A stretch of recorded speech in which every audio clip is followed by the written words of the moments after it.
Esta semana en Bioemprendedores tenemos el placer de conversar con Pelayo Rubió, director general de Laboratorios Rubió. Rubió es una empresa farmacéutica familiar especializada en patologías de baja prevalencia. La compañía opera en 4 áreas principales: farmacéutica, OTC, metabolómica y diagnóstico, con un amplio vademecum en diversas especialidades terapéuticas. Desde 2019, Rubió ha conseguido un fuerte crecimiento, con previsiones de alcanzar los 170 millones de euros de facturación en 2024, impulsada por la distribución de sus productos en más de 70 países y la adquisición de empresas que le han ayudado a complementar su negocio. No te pierdas este episodio para conocer la historia de Pelayo y de los retos que supone gestionar una empresa familiar para llevarla al éxito. ¡Empezamos! Solutia Life Sciences es la división de consultoría de selección especializada en perfiles del ámbito Life Science y Healthcare. Nuestro foco se basa en la detección, reclutamiento y selección para los sectores Pharma, Biotech, MedTech y Sanitario. Solutia Life Sciences. Soluciones al servicio de la salud. Bienvenido a Bioemprendedores. Bioemprendedores. El podcast líder sobre emprendimiento en el ámbito de la salud, la biotecnología y las tecnologías médicas.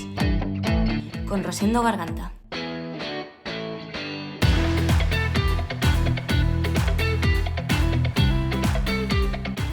Pelayo, oye, un placer tenerte aquí con nosotros en este episodio de Bioemprendedores.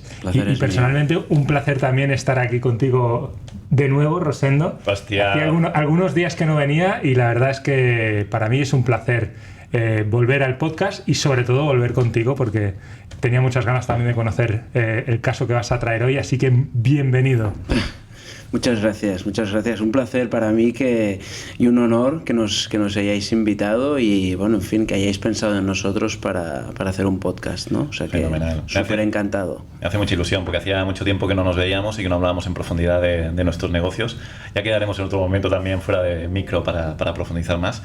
Y Óscar, te has tomado unas vacaciones buenas, pero me alegra tenerte por aquí de nuevo. Un placer. Venga, pues vamos a darle. Venga, pues vamos allá. Pelayo, cuéntanos qué es Rubió.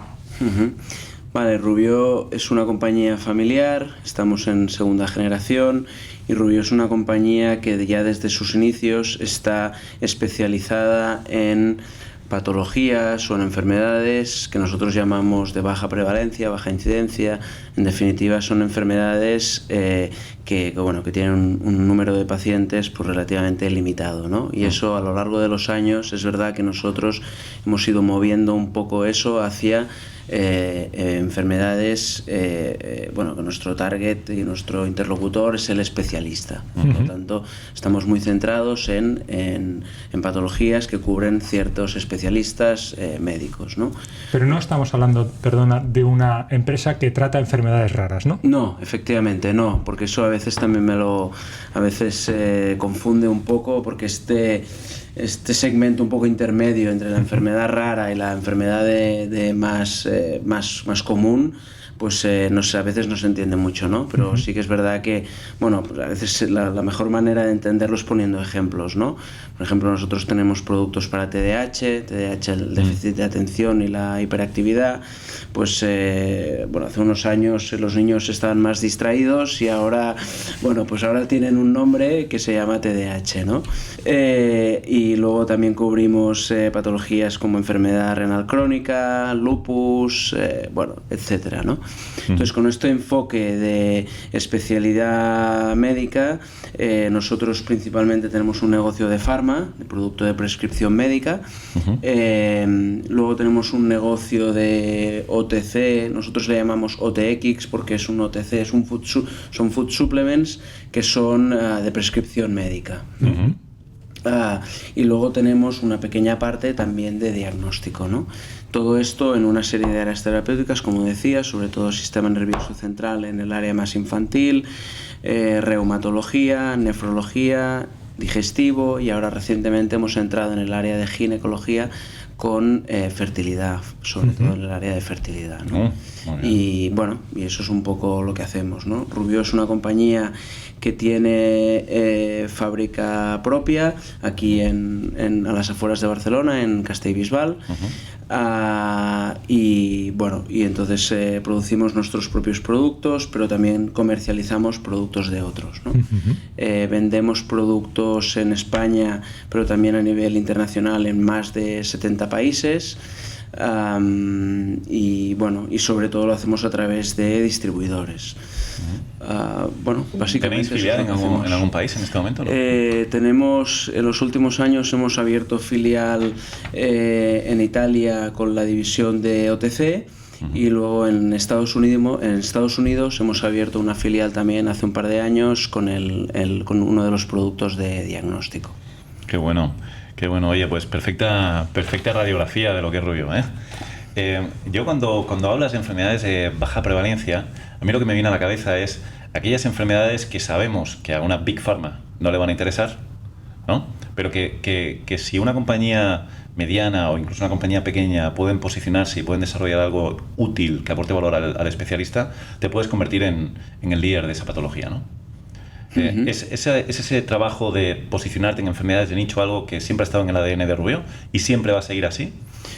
Bueno, nosotros creemos que Rubio tiene una reputación de muchos años en una serie de áreas terapéuticas y una serie de patologías, con lo cual nos hemos ganado un cierto prestigio, ¿no? Y creo que para nosotros a nivel de productos estamos comercializando branded generics o productos de innovación incremental, value added medicines, no sé, tienen muchos nombres, pero en definitiva son productos en los que mejoramos la conveniencia para el paciente, mejoramos que sea más cómodo, que haya menos efectos secundarios, con lo cual la conexión con el médico y la relación con el médico y el hecho de tener que argumentar científicamente nuestros productos delante del médico, ese siempre ha sido el denominador común de nuestros productos, ¿no? Y la compañía, quizá luego lo hablamos, pero ¿de dónde viene de la historia? Viene de que hace muchos años mi padre y mi tío tenían relación con nefrólogos y en aquel momento pues los nefrólogos le decían: oye, tenéis que traer productos para esto porque en estos momentos no hay nada en esto, y ahí empezamos, ¿no? Y yo creo que ahora, bueno, como digo, hemos abierto quizá un poco el abanico de no tanto tan nicho y tal, pero seguimos teniendo esa relación con el especialista. Y creo que nuestra fuerza y nuestras virtudes pues están ahí, ¿no? No en otra historia, ¿no? Perfecto. Danos un poco de datos de número de empleados, facturación, etcétera. La facturación de la compañía este año estará en torno a unos 170 millones, más o menos. Somos unas 350 personas aproximadamente.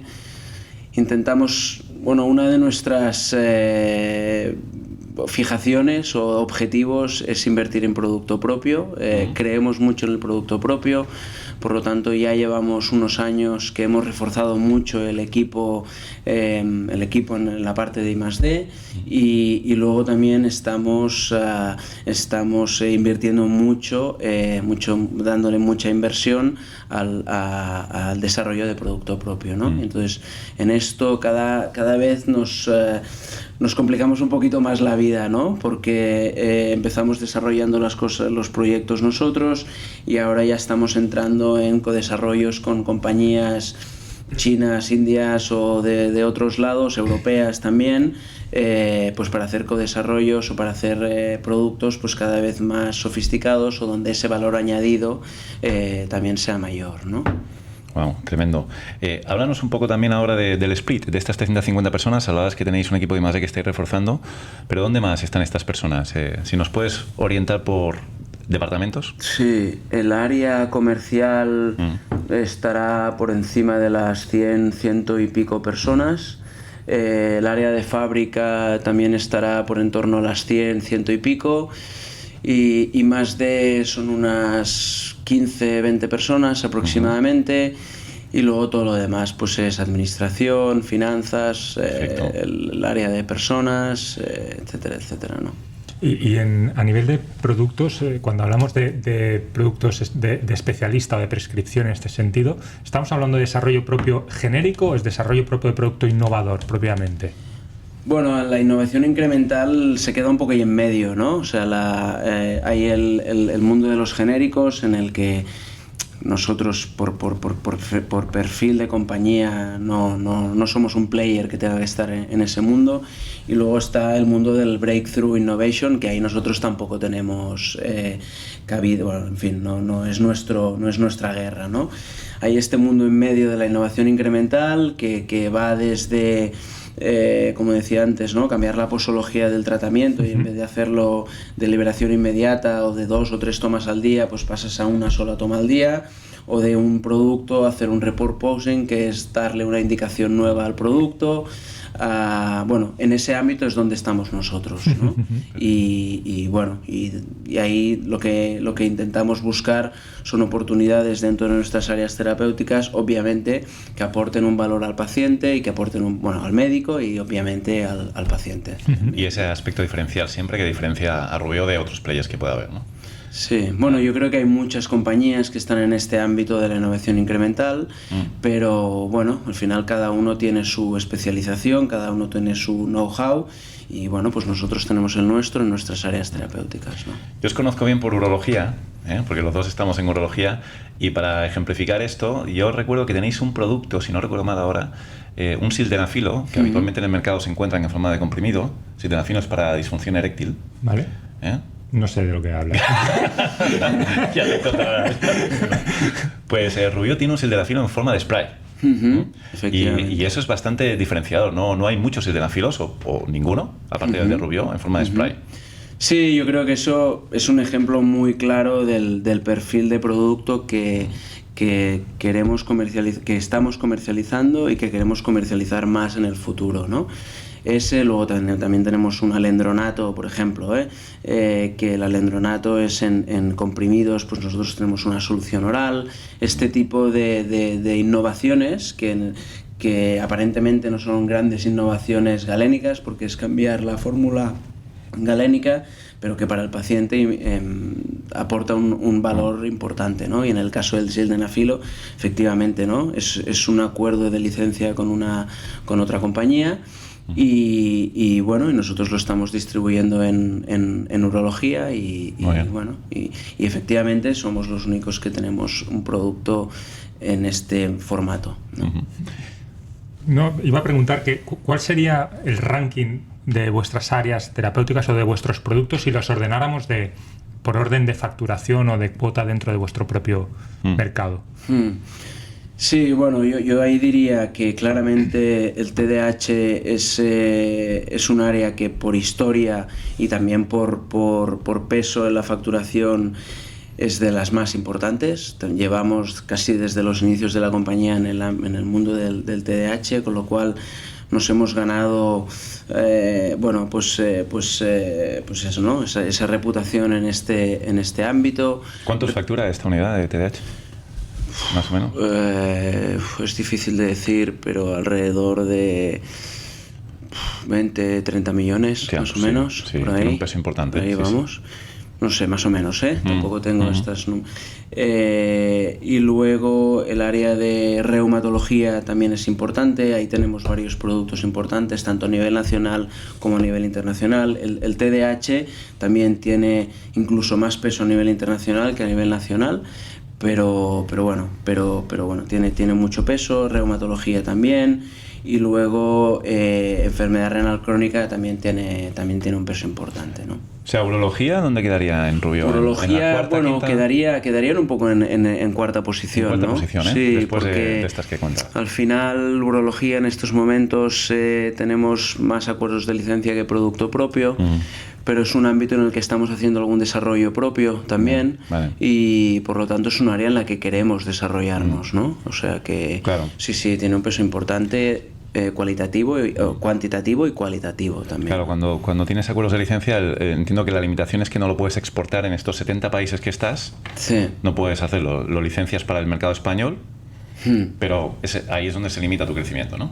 Sí, bueno, yo creo que tiene tiene la parte positiva, que es que bueno, ya te dan el producto hecho y no tienes que invertir en cuanto a en I+D, pero tiene la parte negativa, pues que el producto no es tuyo y pues los acuerdos de licencia tienen un principio y tienen un final también, ¿no? Y luego efectivamente tienen una restricción geográfica, ¿no? Que se limita. Bueno, nosotros hasta ahora prácticamente todas las licencias las tenemos para España. Hay en algún caso que ya estamos intentando conseguir o luchar por tener más territorios que no sea España, sino por ejemplo Italia o en algún caso quizá toda Europa, ¿no? Qué bueno, qué bueno. Y poder manejar vosotros con subdistribuidores el go-to-market. Sí, bueno, seguramente lo explicaré luego, pero una de nuestras ambiciones de futuro es esta expansión internacional directa. Y eso lo estamos haciendo por un lado buscando producto y buscando masa crítica para hacerlo, y luego tendremos que implementarlo a nivel de red de ventas, estructura comercial, ¿no? Por la parte de producto, hay producto propio que lo estamos, cuando es producto propio quiere decir que tenemos todo el mundo, y eso nos permitirá ir directo a algunos países en Europa. Y un poco en paralelo, pues viendo que eso pasará en los próximos 2-3 años, pues algunas de las licencias que estamos negociando para España, también estamos pidiendo derechos, o estos codesarrollos que antes hablaba, ¿no? El codesarrollo que tenemos con una compañía asiática, pues es una compañía que está desarrollando el producto para Estados Unidos, y entonces nosotros lo estamos complementando el desarrollo para tener toda Europa, ¿no? Con lo cual ahí, pues vamos a tener toda Europa, ¿no? O sea que va un poco de producto propio toda Europa, codesarrollo toda Europa y licencias país a país, ¿no? Entonces cuando esto pase, lógicamente no podremos implantarnos directamente en todos los mercados europeos, y entonces pues sí que en algunos mercados iremos directamente y en algunos otros iremos con subdistribuidores. Muy bien. Te iba a preguntar sobre el peso que tenía a día de hoy la parte internacional sobre la parte nacional, pero antes de esto quería preguntarte una cosa que es un poco más meta episodio, y es un poco la tendencia, siendo vuestra primera área de facturación el TDAH. Observo una tendencia de muchos médicos y también una opinión generalizada de que hay un sobrediagnóstico en TDAH. ¿Qué opinas sobre este tema? ¿Crees que es así, que en los últimos años se ha sobrediagnosticado y hay cada vez más voces que se unen a esta tendencia, o cada vez está como más sobre la mesa esto, o consideras que hay suficiente rigor científico para afirmar que esto no es así? Bueno, no creo que esté sobrediagnosticado. Yo creo que es una patología un trastorno, una situación que un estado del niño o de la niña, pues que el sistema neuronal pues no acaba de conectar como tiene que conectar, y entonces pues eso provoca ese déficit de atención o hiperactividad, ¿no? Entonces no hay un diagnóstico claro que te diga 100% sí, 100% no, con lo cual es un área que al final con la experiencia de los médicos y con algunas herramientas que utilizan los médicos, pues se puede dar una probabilidad más alta de que ese niño o niña o adulto, que también se da en casos de adultos, pues tengan este déficit de atención o esta hiperactividad. Entonces yo creo que como todo, al final cada vez más se tiende a mirar más. Antes había muchos niños distraídos, y hoy pues se da la posibilidad de que estos niños o niñas, pues para ellos estar igual de atentos o estar más tranquilos, ¿no? con hiperactividad, pues que el resto pues les cuesta un sobreesfuerzo, con lo cual al final la medicación, terapia psicológica o otro tipo de food supplements que también existen, cualquier tipo de ayuda, a mí me parece una ayuda muy beneficiosa, porque yo siempre lo digo, al final es como intentas ir al ritmo igual que los otros, pero vas con una mochila que te pesa más, ¿no? Con lo cual, si les ayudas a quitar peso de esa mochila, a mí me parece positivo, ¿no? Entonces no creo que haya un sobrediagnóstico. No sé, yo ¿Por qué creo... crees que puedan haber otras voces discordantes que digan que sí que hay un sobrediagnóstico? ¿Cuál crees que es el motivo? Porque quizá se pueda pensar que hay un interés de la industria compañía farmacéutica. No sé. Genera virus para luego quitar los virus. Sí, ¿no? Ya. puede ser que haya un poco de interés por ahí, o sea, que se piense que hay un poco de interés por ahí, pero a mí no me lo parece. A mí me parece que al final es poner más medios para que la gente pueda llegar a donde se merece y donde pueda, ¿no? Entonces, Muy bien. lo sé. Perfecto. Venga, nacional, internacional, que era... Correcto. Sí, nacional, internacional. Internacional, nosotros tenemos una vocación internacional de hace muchos años, de hace más de casi 40, 50 años, y entonces, por lo tanto, llevamos, pues eso, ¿no? Tenemos una buena experiencia ahí.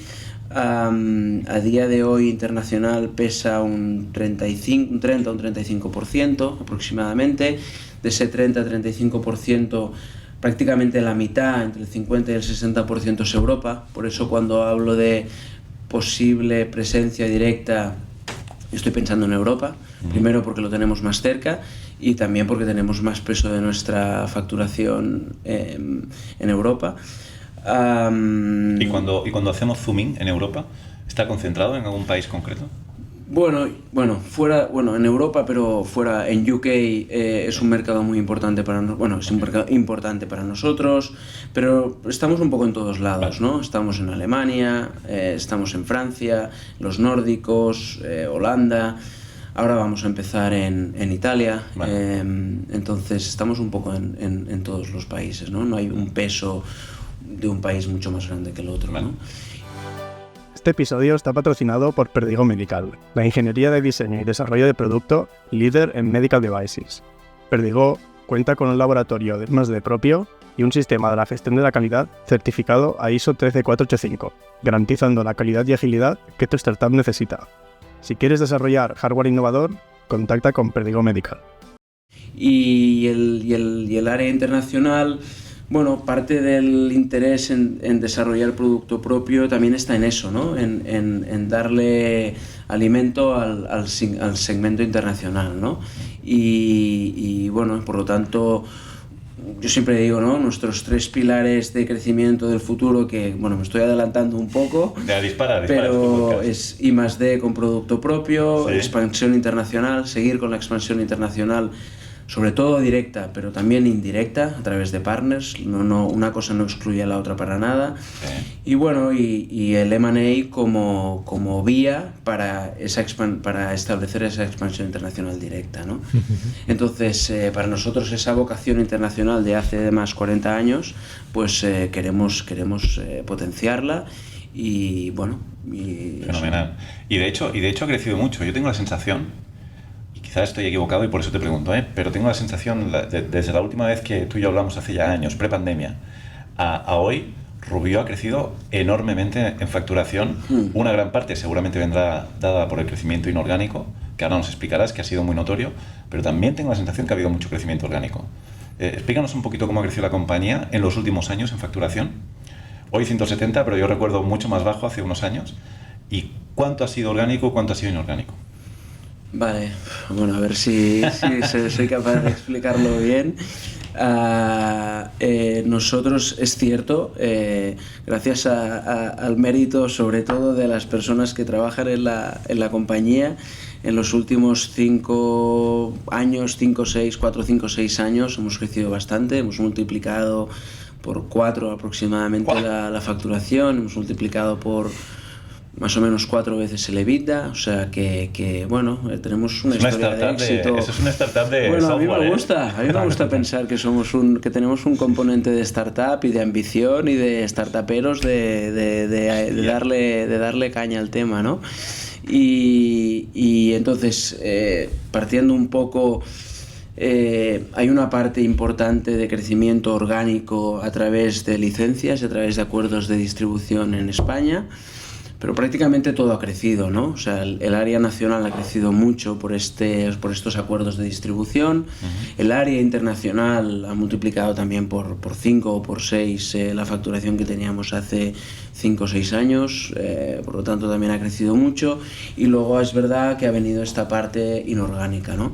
Poco, hace unos días, una semana o así, estuve en una charla sobre crecimiento inorgánico, ¿no?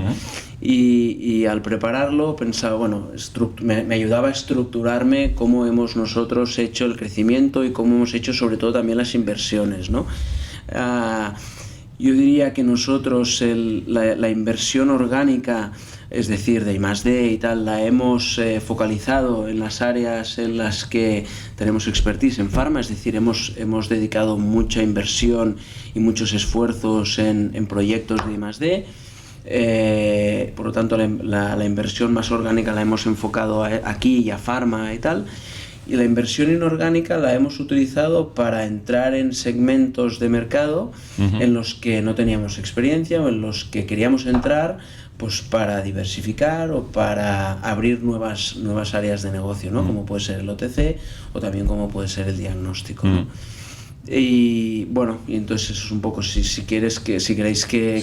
Hoy en día, antes de que empieces a entrar en detalle de las adquisiciones, que me gustará, hoy en día, entonces, de este crecimiento de los últimos años, ¿cuánto aproximadamente? ¿Cuál es el orden de magnitud que asignarías al inorgánico? El inorgánico, a ver, de los últimos años, ¿en valor o en porcentaje? En porcentaje, lo que tú quieras, sí. En valor o en porcentaje da igual. Nosotros los últimos años hemos puesto... es verdad que hemos hecho inversiones en compañías que esperamos tener un crecimiento importante en los próximos años, por lo tanto hasta el día de hoy no ha supuesto tanto, puede que haya supuesto alrededor de un 20%, por decir algo.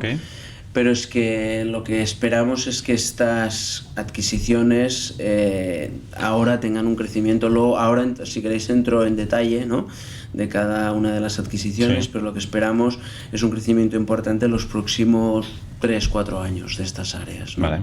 Explícanos las adquisiciones.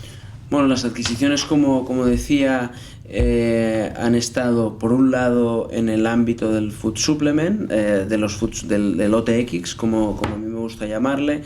La primera adquisición que hicimos fue una compañía que se llama Physiopharma, que tiene, o tenemos en estos momentos unos food supplements para la salud articular, temas de traumatología, bueno, en fin, todo esto, ¿no? Una marca conocida. Esto lo hicisteis en el 21. En el 21. O sea, hace 3 años. En noviembre, sí. Y, ya han habido después, ahora nos contarás, pero han habido después de esta varias adquisiciones más. Ok. Bueno, sí, esta adquisición, el propósito era...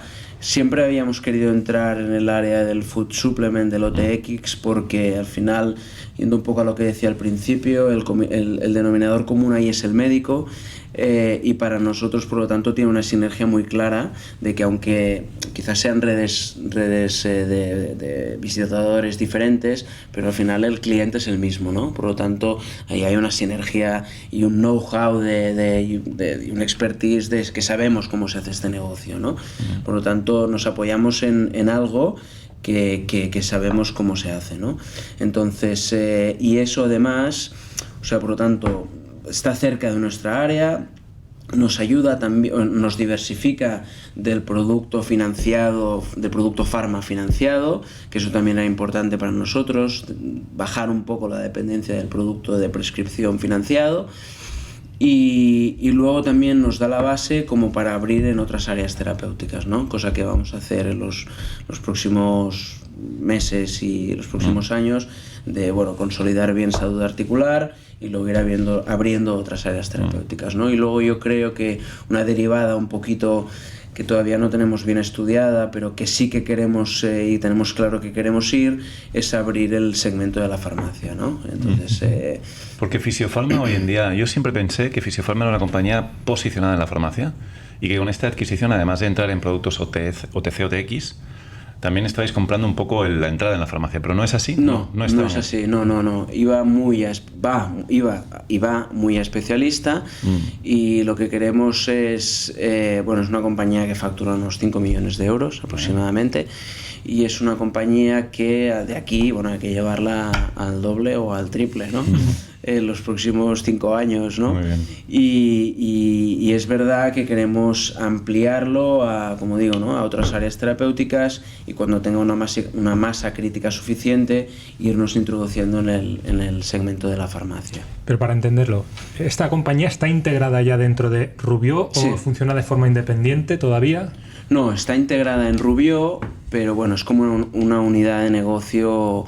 O sea, nosotros tenemos las 3 unidades de negocio, farma, OTC y diagnóstico, ¿no? Entonces, lo que estamos explorando... nosotros hemos estado estos 2-3 años integrándola bien, adaptando, porque al final en las adquisiciones una de las cosas que menospreciamos o no tenemos en cuenta es la integración cultural, ¿no? Que es un factor súper crítico y súper clave. Absolutamente. Y el modelo de negocio que era Fisiofarma cuando lo compramos y el modelo de negocio que es ahora ha ido migrando un poco. No ha perdido la esencia del OTC a prescripción, pero hemos cambiado algunas cosas, ¿no? Del modelo. Lo hemos como aproximado más a lo que nosotros sabemos hacer, ¿no? Era un modelo basado en comisionistas y nosotros hemos ido, por ejemplo, es un aspecto, pues hemos ido introduciendo más una red de ventas propia y más productos un poco más diferenciados, dotar a los productos de más evidencia científica, un poco lo que hace alguna compañía que conocéis bien, ¿no? Pero en otro ámbito. Muy bien, muy bien. ¿No? Lo estáis Rubió factorizando, ¿no? Sí, un poquito, ¿no? Muy bien, estupendo. Vale, después de 2021 y esta primera adquisición, ¿esta fue, por cierto, la primera adquisición de Rubió en su historia? No, hace años hicimos otra, más a nivel internacional, pero digamos que de la historia más reciente es la primera y ha sido la más significativa en cuanto a inversión y dedicación y todo, ¿no? Vale. ¿Qué vino después de Fisiofarma? Para no irme del OTC, y perdonar que ahí cambie un poco de orden,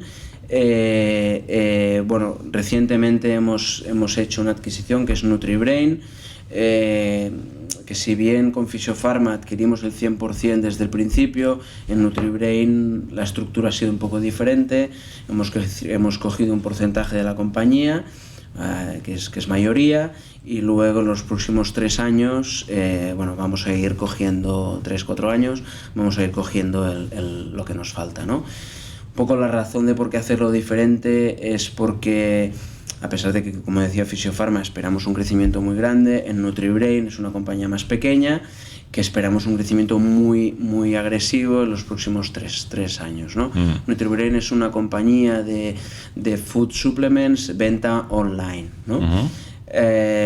Los 3 fundadores, y si lo escuchan, son 3 cracks, 3 fueras de serie cada uno en su ámbito y que a la vez se combinan muy bien entre ellos, ¿no? Y nos complementan mucho de lo que nosotros hacemos y nos ayudan también a pensar un poco out of the box, ¿no? Que a veces las compañías farma nos cuesta, ¿no? Sí, sobre todo el online y demás. Efectivamente, ¿no? Y ser creativos en cómo hacen el marketing y etcétera, ¿no? Entonces, es un modelo de negocio diferente a Fisiofarma, pero nosotros ahí lo que buscamos es una complementariedad de canales, ¿no? Fisiofarma cubre un canal offline con la farmacia y con el mayorista y con el médico y tal. NutriBrain cubre un segmento más online, más casi directo más al consumer, y además es un tipo de producto diferente, ¿no? Es un producto más monoingrediente en la mayoría de los casos y va también a cubrir una necesidad o un campo que desde mi punto de vista, y yo soy el primero que también me sumo a la tendencia de la longevidad, del quererse cuidar más, de la suplementación más de suplementación de complementos alimenticios para ayudar al funcionamiento interno del cuerpo. No para tratar ningún paciente, sino para sentirse mejor y estar... Sí. La oxidación celular, en fin, ¿no? Todo este ámbito de que seguro que vosotros también conocéis, como que decía, ¿no? De la longevidad y de intentar estar mejor el mayor tiempo posible, ¿no? Entonces es un segmento que creo que hay una tendencia ahí muy clara, y ellos también lo estamos enfocando hacia ahí, y por lo tanto creo que nos ayuda a cubrir ese segmento. Además, el segmento online, principalmente por Amazon, pero también por otros canales online o otros e-commerce, pues ahí también hay un ámbito muy, muy, muy grande de crecimiento. Ahí quería entrar ahora, ¿no? ¿Estáis comprando, aparte del producto, estáis comprando el know-how de lo que es el canal para futuros productos Rubio en Amazon, por ejemplo? Bueno, sí, es un buen punto, es una buena apreciación. Sí, efectivamente, NutriBrain no solo es lo que es ahora del canal de online con Amazon y con otros e-commerce, sino que ellos en este campo pues también han sido capaces de sacarle el máximo beneficio a ese canal online, y al saber cómo posicionar en base a los reviews que hay de los productos, cómo posicionar mejor el producto y utilizar también ahí unas ciertas técnicas o tecnologías de inteligencia artificial para sacarle provecho a eso. Y nosotros efectivamente ahí no es solo darle mucho crecimiento a esto, sino también, como apuntabas, buscar ahí sinergias con Fisiopharma, ¿no? Los productos de Fisiopharma, a pesar de que son muy dirigidos al médico y a la farmacia, y de ahí no queremos salirnos, también podemos aprovechar sinergias, ¿no? Sobre todo también a nivel de marketing aprendizajes que puedas trasladar de un lado al otro, ¿no? Sí. Hombre, la verdad que estoy mirando la página web de NutriBrain ahora mismo, veo que tú también la estás mirando, y el look and feel está claro, es otra película, no tiene nada que ver con la industria farma tradicional, es mucho más consumer oriented, mucho más actual, mucho más moderno, tiene muy buena pinta, ¿no? Y yo veo productos como el aceite de CBD, magnesio, triptófano, muy interesante. Bueno, estos productos, el magnesio, si hablas yo ahora lo voy a decir de una manera muy básica, pero magnesio es un elemento esencial en las personas, tanto por la mañana como por la noche. Por lo tanto, y el magnesio, la cúrcuma, en fin, etcétera, ¿no? Así es, ¿vale? NutriBrain, de hecho, decía reciente, pero ha salido publicado hace 2 semanas. O sea, reciente. Bueno, es una operación que hicimos en el mes de mayo. Vale, y la habéis anunciado ahora. Y la hemos anunciado ahora. Y es una compañía, como decía antes, ¿no? Con Fisiopharma, que que queremos duplicar o triplicar la facturación. En este caso queremos multiplicar por más, ¿no? Hacer un múltiplo ahí un poquito más alto, porque parte de una base más pequeña y porque ahí también hay mucho crecimiento, ¿no? Vale, perfecto. Entonces, saltando la cronología, ¿no? Entre medio de esto, en el 2023, finales del 22, principios del 23, en el ámbito más del diagnóstico, esto cambia radicalmente. Nosotros, como decía al principio, con esta mentalidad de cubrir áreas terapéuticas concretas y patologías o subsegmentos dentro de estas áreas terapéuticas, nunca nos ha importado o hemos abierto la mente a decir, nos movemos desde producto farmacéutico hasta producto no farmacológico, como puede ser medical devices o food supplements, y también diagnósticos, ¿no? Entonces siempre hemos abierto mucho la mente en esto, ¿no? Y con esta apertura de mente, pensando en el área de digestivo, pues hacía años que teníamos identificado un test de diagnóstico para NASH, que es una patología que es el hígado graso, y mutuamente nos encontramos porque ellos también tenían interés en contactar con nosotros y nosotros teníamos interés en contactar con ellos, y en el 2019 hicimos un acuerdo de distribución para España y Latinoamérica de All Liver, que es el principal producto que esta compañía, All Metabolomics, había desarrollado, ¿no? El acuerdo, bueno, fue avanzando, y por una serie de razones que ahora tampoco vienen al caso, en el 2020, finales del 22, principios del 23, nos acabamos quedando con la compañía, ¿no? Principalmente con el interés de poder mantener la distribución en España y en Latinoamérica, pero también con un interés muy claro y con un objetivo muy claro de llevar este producto a Estados Unidos. Entonces nos quedamos con la compañía y esos objetivos los hemos ido consiguiendo, ¿no? Muy bien. Me interesa particularmente esto que comentas, que además tú le llamas unidades de negocio, que es la parte de farma, OTC y diagnóstico, que ciertamente mucha gente huye de esto. Vosotros habéis tenido una gran apertura aquí de mente, pero mucha gente huye de esto porque en la mente de aquellos que pueden no estar tan abiertos, su go-to-market es completamente distinto. La forma de competir en OTC es muy distinta a la forma de competir en farma, y completamente distinta a la forma de competir en diagnóstico. Incluso puede que el perfil de personas, el perfil de vendedores, incluso la aproximación del vendedor al cliente es muy distinta. ¿Esto cómo lo habéis ido manejando? ¿Cómo lo habéis ido aprendiendo? ¿Cómo lo habéis ido integrando? Sí, es una buena pregunta. Yo creo que nosotros lo hemos ido aprendiendo mientras hemos hecho un learning by doing aquí bastante Es que yo me lo planteo intensivo. También, por eso te pregunto. Entonces, es verdad que nosotros hace unos años pensábamos que el canal de venta, bueno, que como íbamos al médico todo se vendía igual y tal, y a lo largo de los años nos hemos dado cuenta que no es así, ¿no? Entonces, y por eso hemos segmentado o hemos separado las unidades de negocio, ¿no? Yo creo que Pharma se vende de una manera, es evidente que Pharma se vende de una manera, Food Supplements, aunque sean de prescripción, se venden de otra, y el diagnóstico se vende de otra muy diferente, ¿no? Entonces, nosotros en un principio teníamos la idea de todo con todo, pero al final nos hemos dado cuenta de que no es correcto pensar así, y por eso hemos dividido las unidades de negocio, ¿no? A pesar de que yo también diría que, y nosotros creo que es uno de nuestros objetivos, uno de nuestros retos futuros, que es aprovechar sinergias. O sea, ponerlo en silos también es un error, ¿no? Claro. Yo creo que tiene que haber una interconexión entre las unidades muy alto, ¿no? No, porque al final, si no, tienes una red que visita a los médicos con un tipo de producto y otra red que visita a esos mismos médicos con otro tipo de producto. Entonces, es ineficiente eso, claro, ¿no? Para eso tienes tres compañías, ¿no? En lugar de una única. Efectivamente, efectivamente es un error no aprovechar sinergias ahí, ¿no? No es, como digo, no es eficiente, ¿no?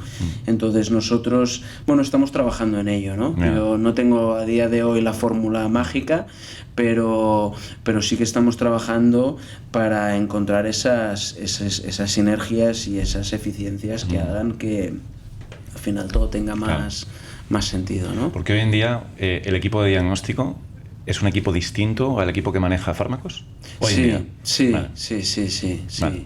Y diría que nosotros el área de diagnóstico en España, al final también, evidentemente para ir fuera primero tienes que, al menos es nuestra opinión, tienes que empezar por donde estás, ¿no? Entonces en España hemos estado muchos años intentando el diagnóstico, nos está costando porque España es un país donde la medicina preventiva quizá todavía no tiene esa huella o esa importancia que tienen otros mercados como Estados Unidos o como otros mercados, ¿no? Otros países, ¿no?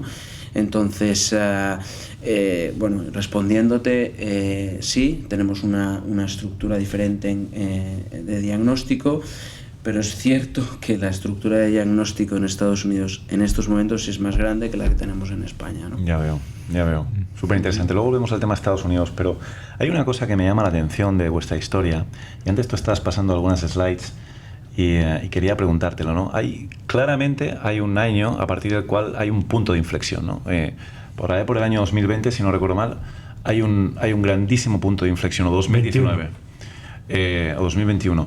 ¿Qué es lo que pasa en toda la historia de Rubió? Son 40-50 años en los que se hace un buenísimo trabajo y se llega a 40 millones de euros de facturación. Y luego en los últimos 5 años se dio una explosión hasta 170 millones. ¿Qué pasa? ¿Cuál es el punto de inflexión? ¿Qué es lo que cambia en ti? ¿Qué es lo que cambia en el management team para que digáis, oye, ahora esto hay que escalarlo, ahora hay que entrar en M&A, ahora hay que internacionalizar más fuerte? ¿Qué cambia? Bueno, aquí yo soy una persona muy low profile, muy humilde y evidentemente pues pero también es cierto que el equipo y la contribución de cada uno de nosotros pues es un factor importante, ¿no?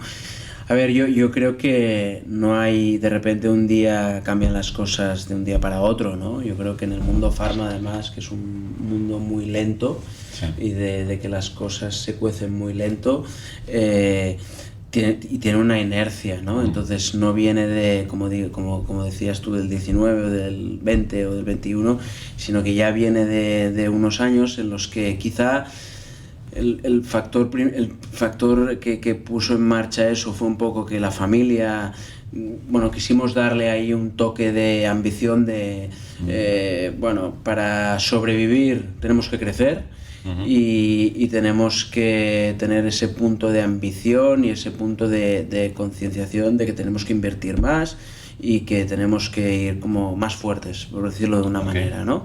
Entonces eso diría que va unos 5 o 6 años atrás, ¿no? Y entonces desde entonces pues empezamos reforzamos mucho el equipo también. Eso es para mí, ya lo he dicho antes, un factor fundamental. Cambiamos ciertas personas del equipo acorde con esta mentalidad de un crecimiento agresivo mirando hacia adelante.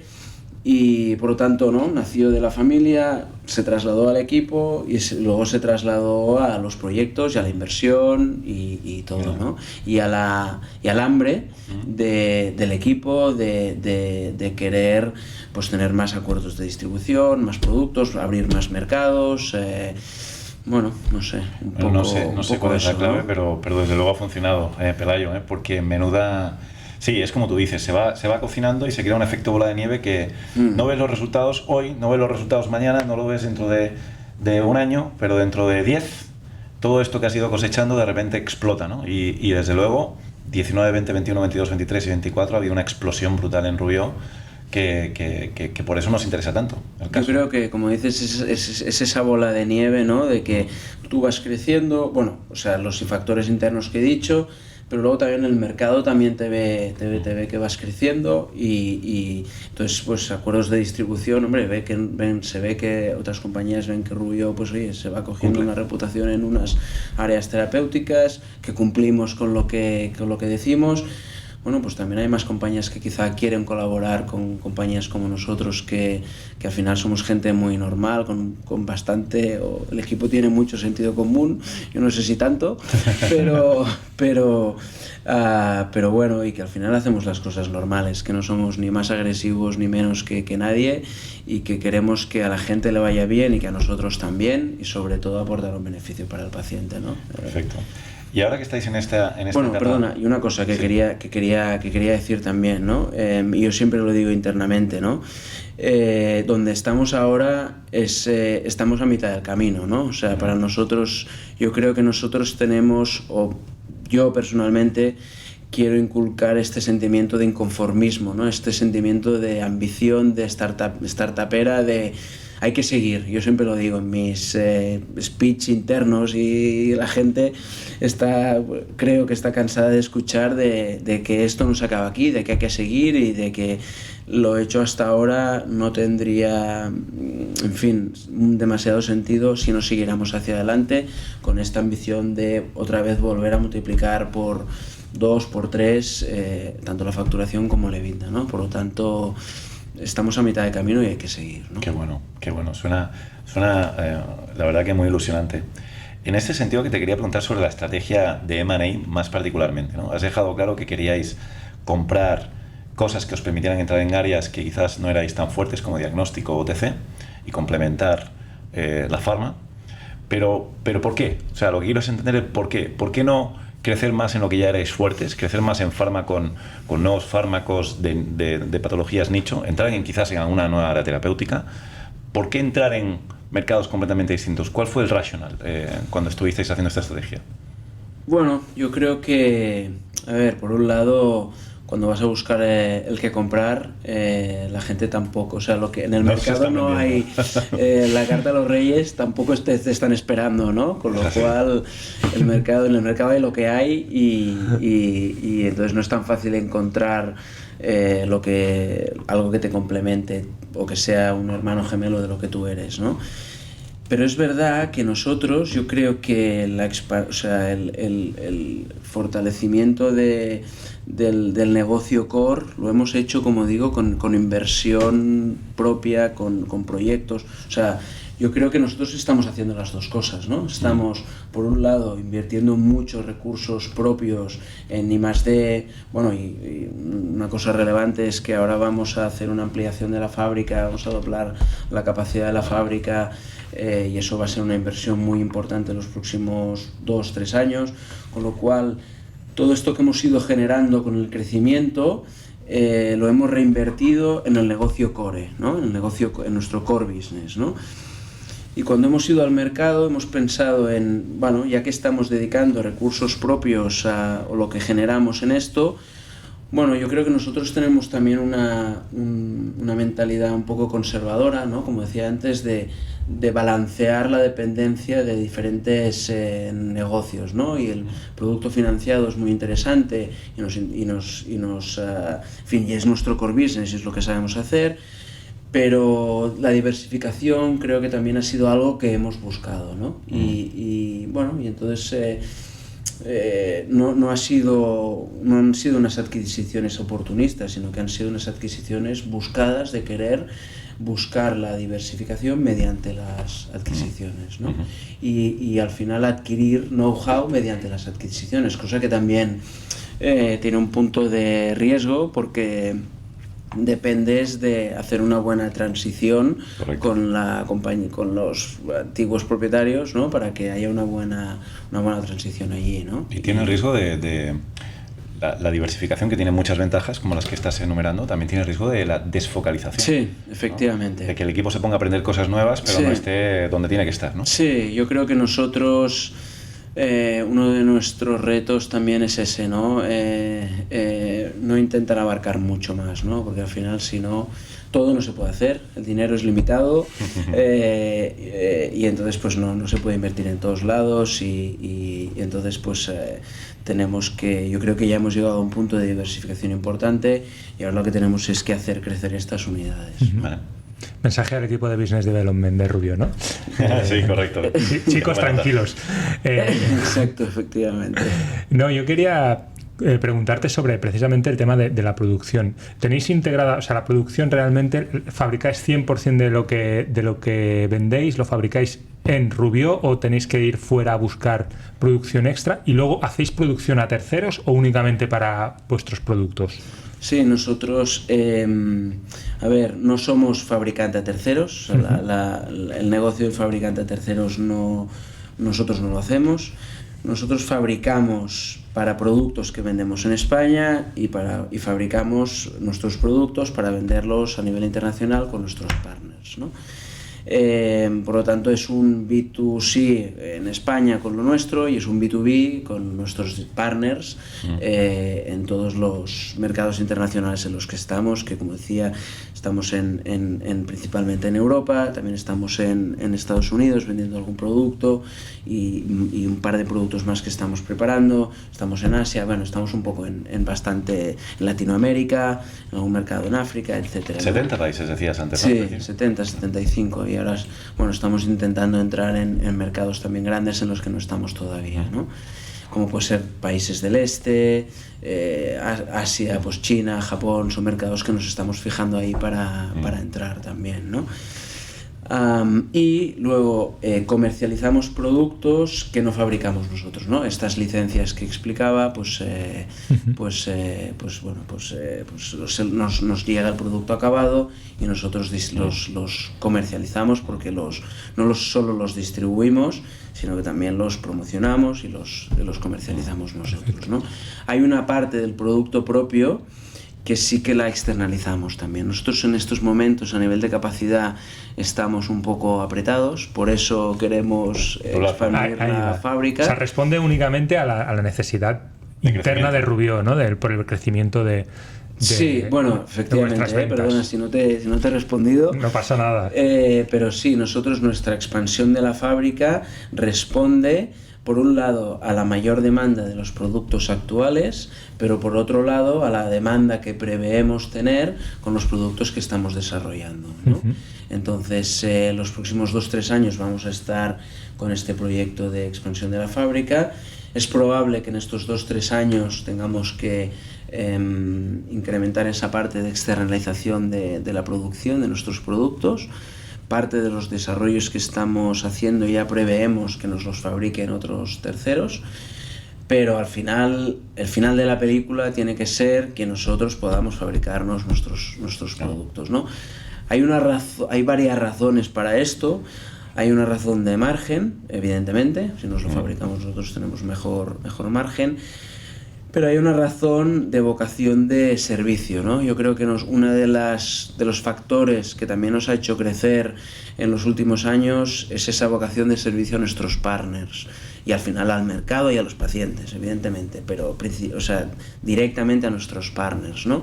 Nosotros somos una compañía muy enfocada al cliente, una compañía que intentamos aportar ahí una flexibilidad muy grande. Si un partner nos pide una excepción, intentamos cumplirla al 100%. Y entonces tener la fabricación propia nos permite esta flexibilidad, ¿no?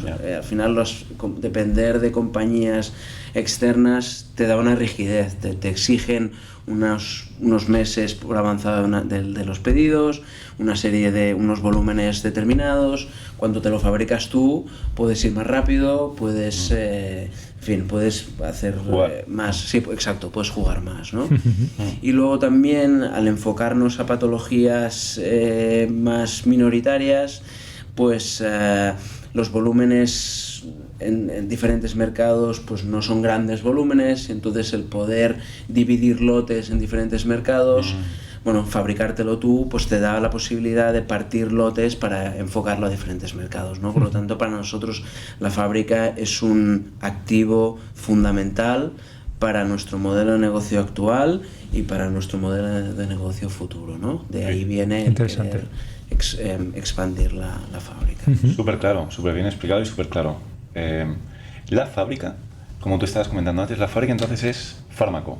Es decir, todos los productos TC sí que no los fabricáis en vuestro. Se fabrican externamente. Se fabrican fuera, sí. Vale. Es una fábrica de fármacos, es una fábrica con GMPs y es una fábrica que en este momento os permite vender también en Estados Unidos. Decías que en Estados Unidos lo han mencionado varias veces. Sí. ¿La tenéis aprobada para poder vender en Estados Unidos? Sí, es una fábrica aprobada por la FDA en 2017. Bueno, la aprobación de la planta fue en 2017, el registro fue en 2019. Wow. Y la FDA te aprueba líneas de fabricación, no te aprueba toda la fábrica. Entonces, una de las líneas de fabricación la tenemos aprobada para la FDA. Estamos buscando la vía para entrar en mercados como países del este, como decía, que requieren una inspección diferente. Brasil, que requiere un Anvisa, que es la autoridad brasileña que tiene que venir a auditarte, que hace muchos años ya nos aprobaron, pero al final el negocio no acabó saliendo. Pero bueno, y evidentemente si en algún momento encontramos la oportunidad para ir a China, pues también necesitaremos, ¿no?, que vengan las autoridades chinas a aprobarnos, ¿no? Pero... ¿Cómo fue este proceso de la FDA? Que seguro que no fue nada sencillo. Cuéntanos un poquito. ¿Cuánto rato tenemos? No.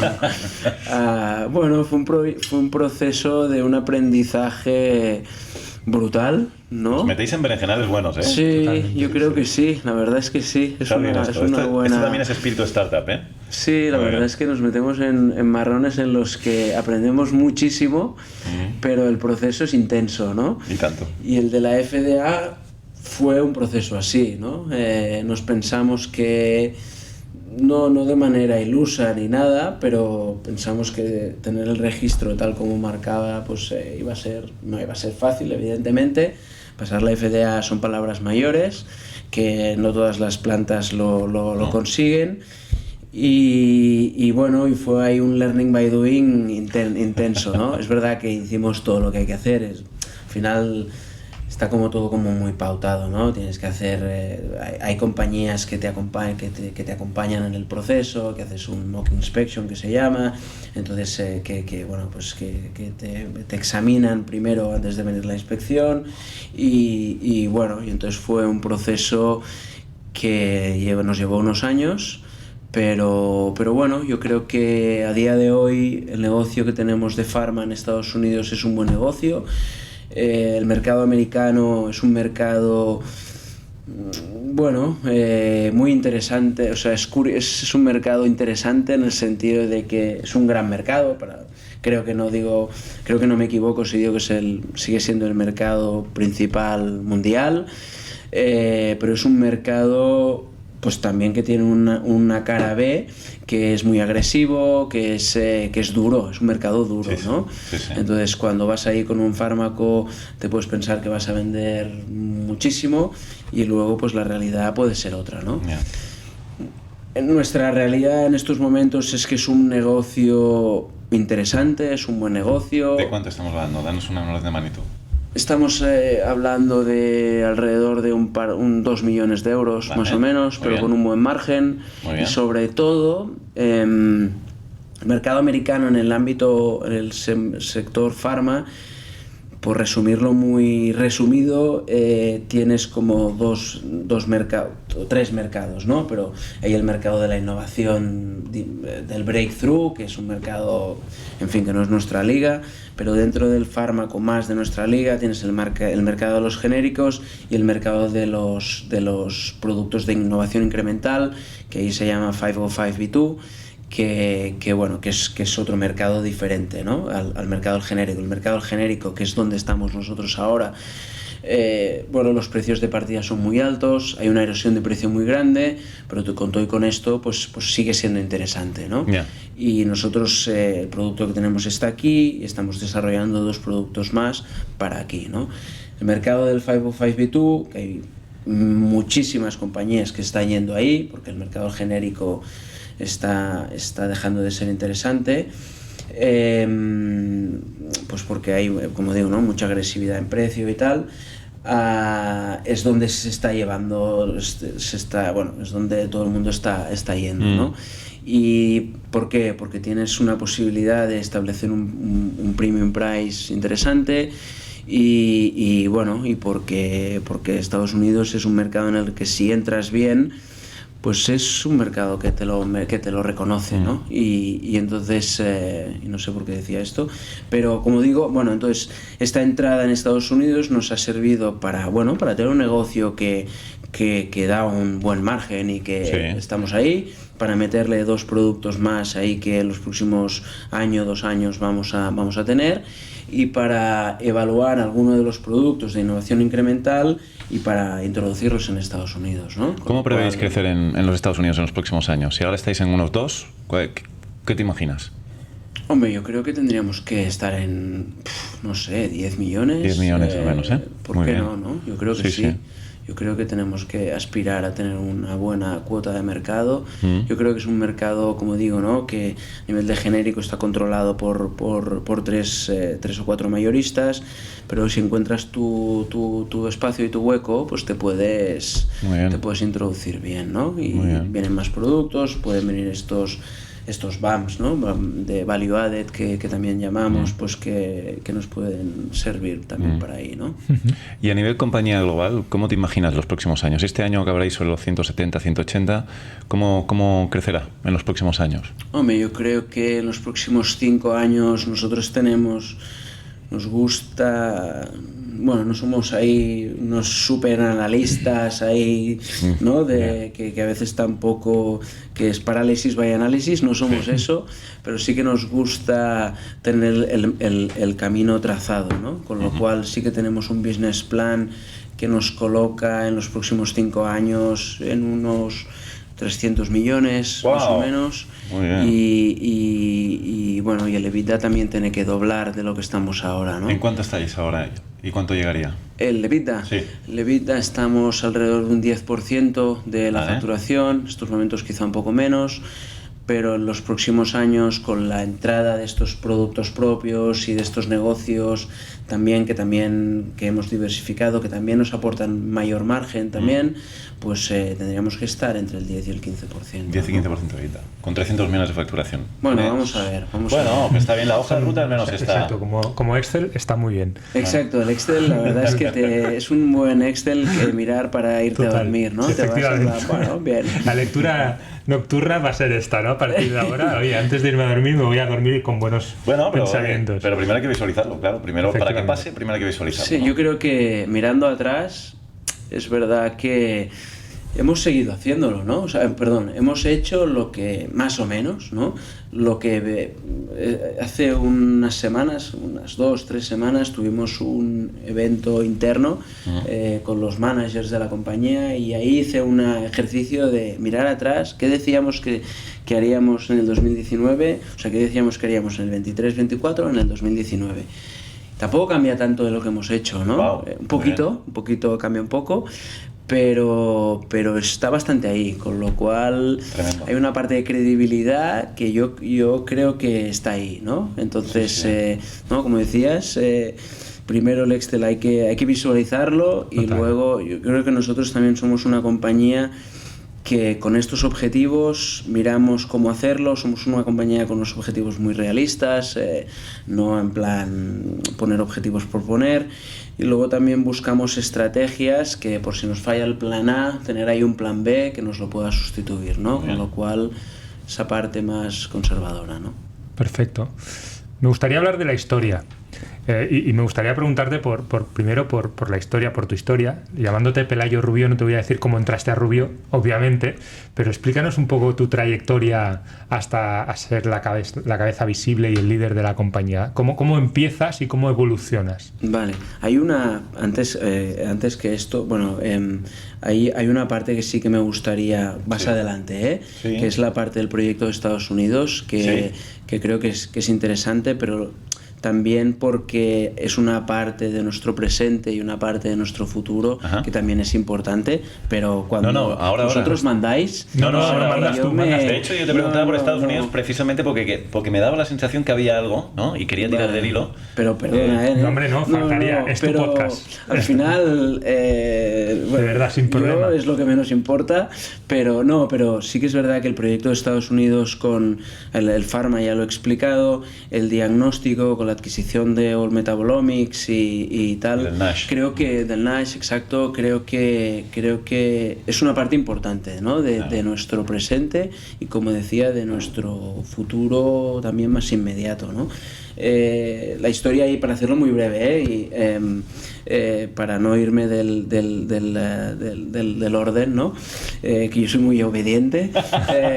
Para nada. Aquí precisamente no hay que obedecer.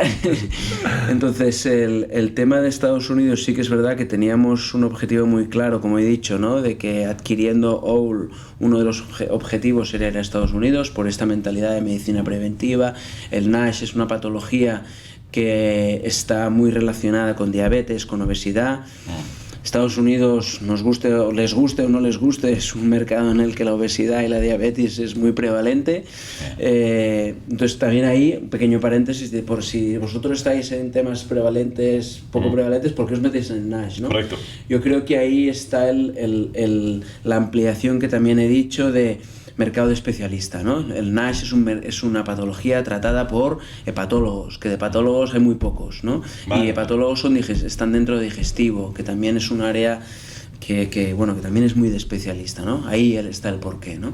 Vale. Entonces, tuvimos la suerte de que hace 2021, finales del 21, unos médicos, unos super key opinion leaders del mundo del NASH en Estados Unidos nos llamaron y nos dijeron: oye, ostras, tenéis un producto chulo, nos gustaría ayudaros a a traer el producto a Estados Unidos, ¿no? Qué bueno. Entonces fue en plan, ¿dónde está la cámara? O sea, que esto es una broma, ¿dónde está el truco? Espera que modifico mi Excel. y entonces, nos dejamos llevar ahí, nos dejamos llevar, quiero decir, cogimos la oportunidad, Obviamente. evidentemente, y desde entonces, creamos una sociedad allí en Estados Unidos, en colaboración con una joint venture, con otras personas, que tenían experiencia en el mercado americano. Registramos el producto, en fin, y luego se siguieron todos los pasos que sí que no voy a entrar porque es un rollazo. Para probarlo por la FDA, el diagnóstico, ¿quieres decir? Para probarlo por la FDA tú puedes ir vía FDA o puedes seguir un camino más corto, que es un camino regulatorio más corto, que al final te permite vender el producto en Estados Unidos. Pero esto no te lo saltes, esto es lo que toda la audiencia quiere saber. ¿Cuál es el camino más corto? El camino, lo que pasa que ahora ya me parece que por la regulación ha cambiado y ya no es ya está jodido, ya no es factible, pero había una vía de regulación que es el LDT, que es Lab Develop Test, Okay. que es que tú puedes registrar un producto en Estados Unidos siempre y cuando ese test se procese en algún laboratorio en Estados Unidos. El test en sí es una muestra de sangre que se procesa en un equipo que se llama espectrómetro de masas, y nuestro producto, nuestro valor está en que el resultado del espectrómetro de masas, que son un montón de gráficas, se traduce en identificar si el paciente en qué grado de la patología está, ¿no? Con lo cual, pues ese es nuestro valor. Es un algoritmo es un test que mide varios metabolitos y que al final es un algoritmo que traduce esto en esto, ¿no? Perfecto. Entonces el LDT te exige que el test se procese en Estados Unidos, ¿no? Entonces seguimos ese camino. A día de hoy, como digo, hace unos meses cambió la regulación y ahora todo tiene que ser FDA approved, con lo cual el proceso es más largo y más costoso.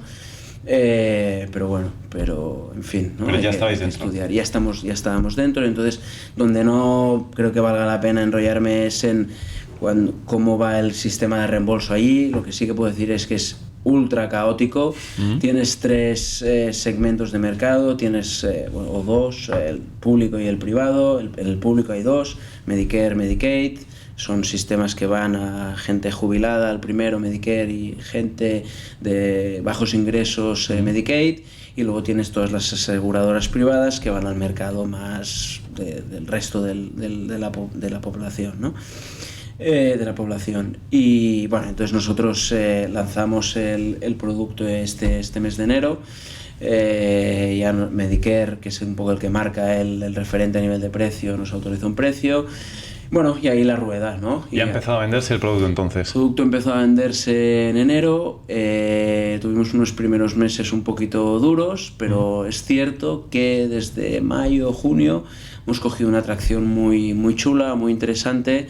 Y bueno, y la verdad es que yo personalmente, enviamos una persona que era una persona residente aquí en España, un español, lo enviamos a Estados Unidos para gestionar la aventura. Y a día de hoy tenemos un equipo comercial de 10 personas allí. ¡Wow! Súper rápido. Y sí, efectivamente. Otra startup esto, ¿eh? Es que es un poco así. Sí. Contratamos a un equipo de 2 personas en enero. En junio cambiamos un poco el equipo y contratamos 4 personas, más 2 territory managers, y ahora hemos incorporado 3 personas más y bueno, en fin, y el año que viene tenemos previsto incorporar un total de 15 y de ahí, bueno, vamos a ver, ¿no? Vamos a ver dónde nos lleva. Ahí es crecer mientras, o sea, sí, incorporar gente mientras crecemos, ¿no? ¿Y cómo ves creciendo? ¿Cuál es el límite que le ves a este producto? Bueno, porque es un producto, entiendo, ¿eh? Es un producto, ¿vale? Sí. Yo creo que ahí nuestro proyecto está en que, bueno, mantener una compañía como es la compañía que tenemos allí con un solo producto no creo que sea la fórmula. Yo creo que la fórmula tiene que ser ir incorporando más productos. Por lo tanto, una parte de nuestros esfuerzos está en buscar más productos. Es una cosa que de repente no pasará de un día para otro, pero como es un proceso lento, ya estamos ahora dedicando una parte de nuestros esfuerzos, como digo, en 2-3 años tener más productos en el portfolio, ¿no? Por lo tanto, una parte yo la veo de crecimiento, la veo ahí. Es verdad que el NASH es una patología que en realidad afecta en Estados Unidos, puede afectar a 100 millones de personas, con lo cual ahí el techo está bastante arriba. Pues sí. No sé qué recorrido tiene, o sea, qué límite tiene. Creo que tiene un límite alto. Evidentemente hay otras compañías que evidentemente no somos los únicos que tenemos un diagnóstico en esto allí. Pero hay viento de cola, o sea, hay viento a favor, porque hace unos meses se aprobó el primer tratamiento farmacológico para NASH en Estados Unidos, con lo cual tener un diagnóstico en el mercado pues también aporta valor, ¿no? Sí, totalmente. Cual, y tanto.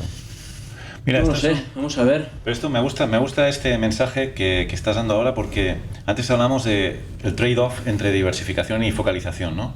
Y el hecho de diversificar en aquel momento y entrar en diagnóstico te da opcionalidad estratégica, y esta opcionalidad estratégica te ha permitido capturar una oportunidad que nunca hubiera aparecido. Y esta oportunidad ahora te está traccionando, o te puede llegar a traccionar toda la compañía en los Estados Unidos, ¿no? O sea, sí, efectivamente. Yo creo que su inicio ya teníamos esperanzas de que esto fuera por aquí, pero era una apuesta, ¿no? Y yo, al final, el mundo del diagnóstico, nosotros... nuestra historia, que ahora iremos, siempre ha sido muy farma. El OTC, el OTX es un hermano muy cercano al farma. El diagnóstico no. Y en el diagnóstico hay players muy grandes, ¿no? Por lo tanto, yo no sé si... Yo no estoy seguro de que nosotros tengamos que ser ahí un super player en diagnóstico. Es más, no creo. Pero esta oportunidad nos está abriendo una vía de hacerlo crecer y de apostar ahora por ello, ¿no? Y esto, otras compañías, yo creo que el mercado americano hay que estudiarlo muy bien, no es un mercado fácil, es un mercado muy agresivo, es un mercado muy caótico, es un mercado muy caro también. Altos salarios. Por un lado de registrar el producto y tal, pero luego a nivel de mercado los salarios es 1.5 lo que es en España, si no más. ¿Y los márgenes? Los márgenes son mejores porque los precios son más altos, ¿no? Efectivamente. Entonces, al final, si el retorno llega antes, ¿no? que en España, ¿no? O que en el resto de los mercados, ¿no? Por lo tanto, bueno, no lo sé, es una apuesta y nosotros esa apuesta estamos apostando, estamos poniendo ahí bastantes números y bueno, con la persona que enviamos allí, que es la primera vez que nosotros hemos hecho un expat y luego yo personalmente estoy también dedicando mucho esfuerzo a esto. Y bueno, hay que estudiarlo bien y si ves el camino yo creo que hay que ir, ¿no? Hay que atreverse, la verdad. Pues ya sé que tenemos que estar en la parte de historia, pero es que no paro de pensar en una cosa que te tengo que preguntar, porque además seguro que a la audiencia le está importando. Una primera pregunta rápida, para que respondas rápido, y luego la pregunta concreta que te quiero hacer. La primera pregunta rápida es, en las unidades de negocio que tienes ahora, ¿cómo se divide el split de facturación? En farma, diagnóstico y OTC, porque esto no lo hemos mencionado. Bueno, yo creo que, como decía antes, o sea, las adquisiciones las hemos hecho para que ahora den el salto, ¿no? Por lo tanto, a día de hoy es verdad que Pharma todavía pesa un 90%, vale. ¿verdad? y el resto pues pesan ese 10%. Vale, ¿no? perfecto. Vale, y ahora la pregunta concreta. Cuando tú estás en este modo de crecimiento acelerado, casi de blitzscaling, ¿no? De crecimiento muy acelerado, cuando estás también haciendo M&A, contratando personas, abriendo filiales, mandando expats y demás, ¿cómo se gestiona el dinero allocation, ¿no? ¿Cómo tienes tantos proyectos abiertos, tantos frentes abiertos, que cómo se hace esa gestión correcta de la asignación de recursos? Sí, es una buena. ¿Cómo lo hacéis internamente vosotros, no? Bueno, no sé si tengo la fórmula ni la respuesta correcta, pero bueno, no hay sí correcta que, ni correcta. No, pero hay la vuestra, ¿no? Pero sí que creo que una cosa que es mi opinión personal, yo creo que hay una cosa buena ahí, que es que compiten entre ellos, ¿no? Con lo cual a mí me gusta que tengamos que escoger, ¿no? Y si hay un buen desarrollo, pues tenga que competir con una adquisición o con más... es verdad que el OTC... En el caso del diagnóstico es otra cosa, pero el OTC no es intensivo en inversión en productos, ¿no? Por lo tanto, ahí la inversión, después de haber hecho la compra, no es tan alta, ¿no? En Pharma es al revés, ¿no? En Pharma la inversión grande es al principio cuando estás desarrollando, ¿no? Pero yo creo que nosotros tenemos muy claro que hay que invertir en productos y en proyectos Pharma.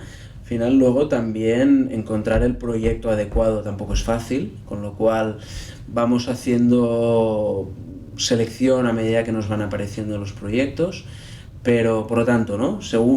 Primer criterio, un poco según lo que vaya viniendo, y luego, como decía, ¿no? Que tenga que competir, ¿no? Y si hay, en fin, una oportunidad de M&A en OTC que compite con esto, pues busquemos la que mejor nos da, ¿no? Pero bueno, no sé si te he respondido. No, bien. Yo quiero pensar en cerrando presupuestos, cómo estará el equipo de Pelayo preparando, a ver cómo le vendo esta idea para que el otro no me la pise y sea mejor que la que yo le voy a presentar.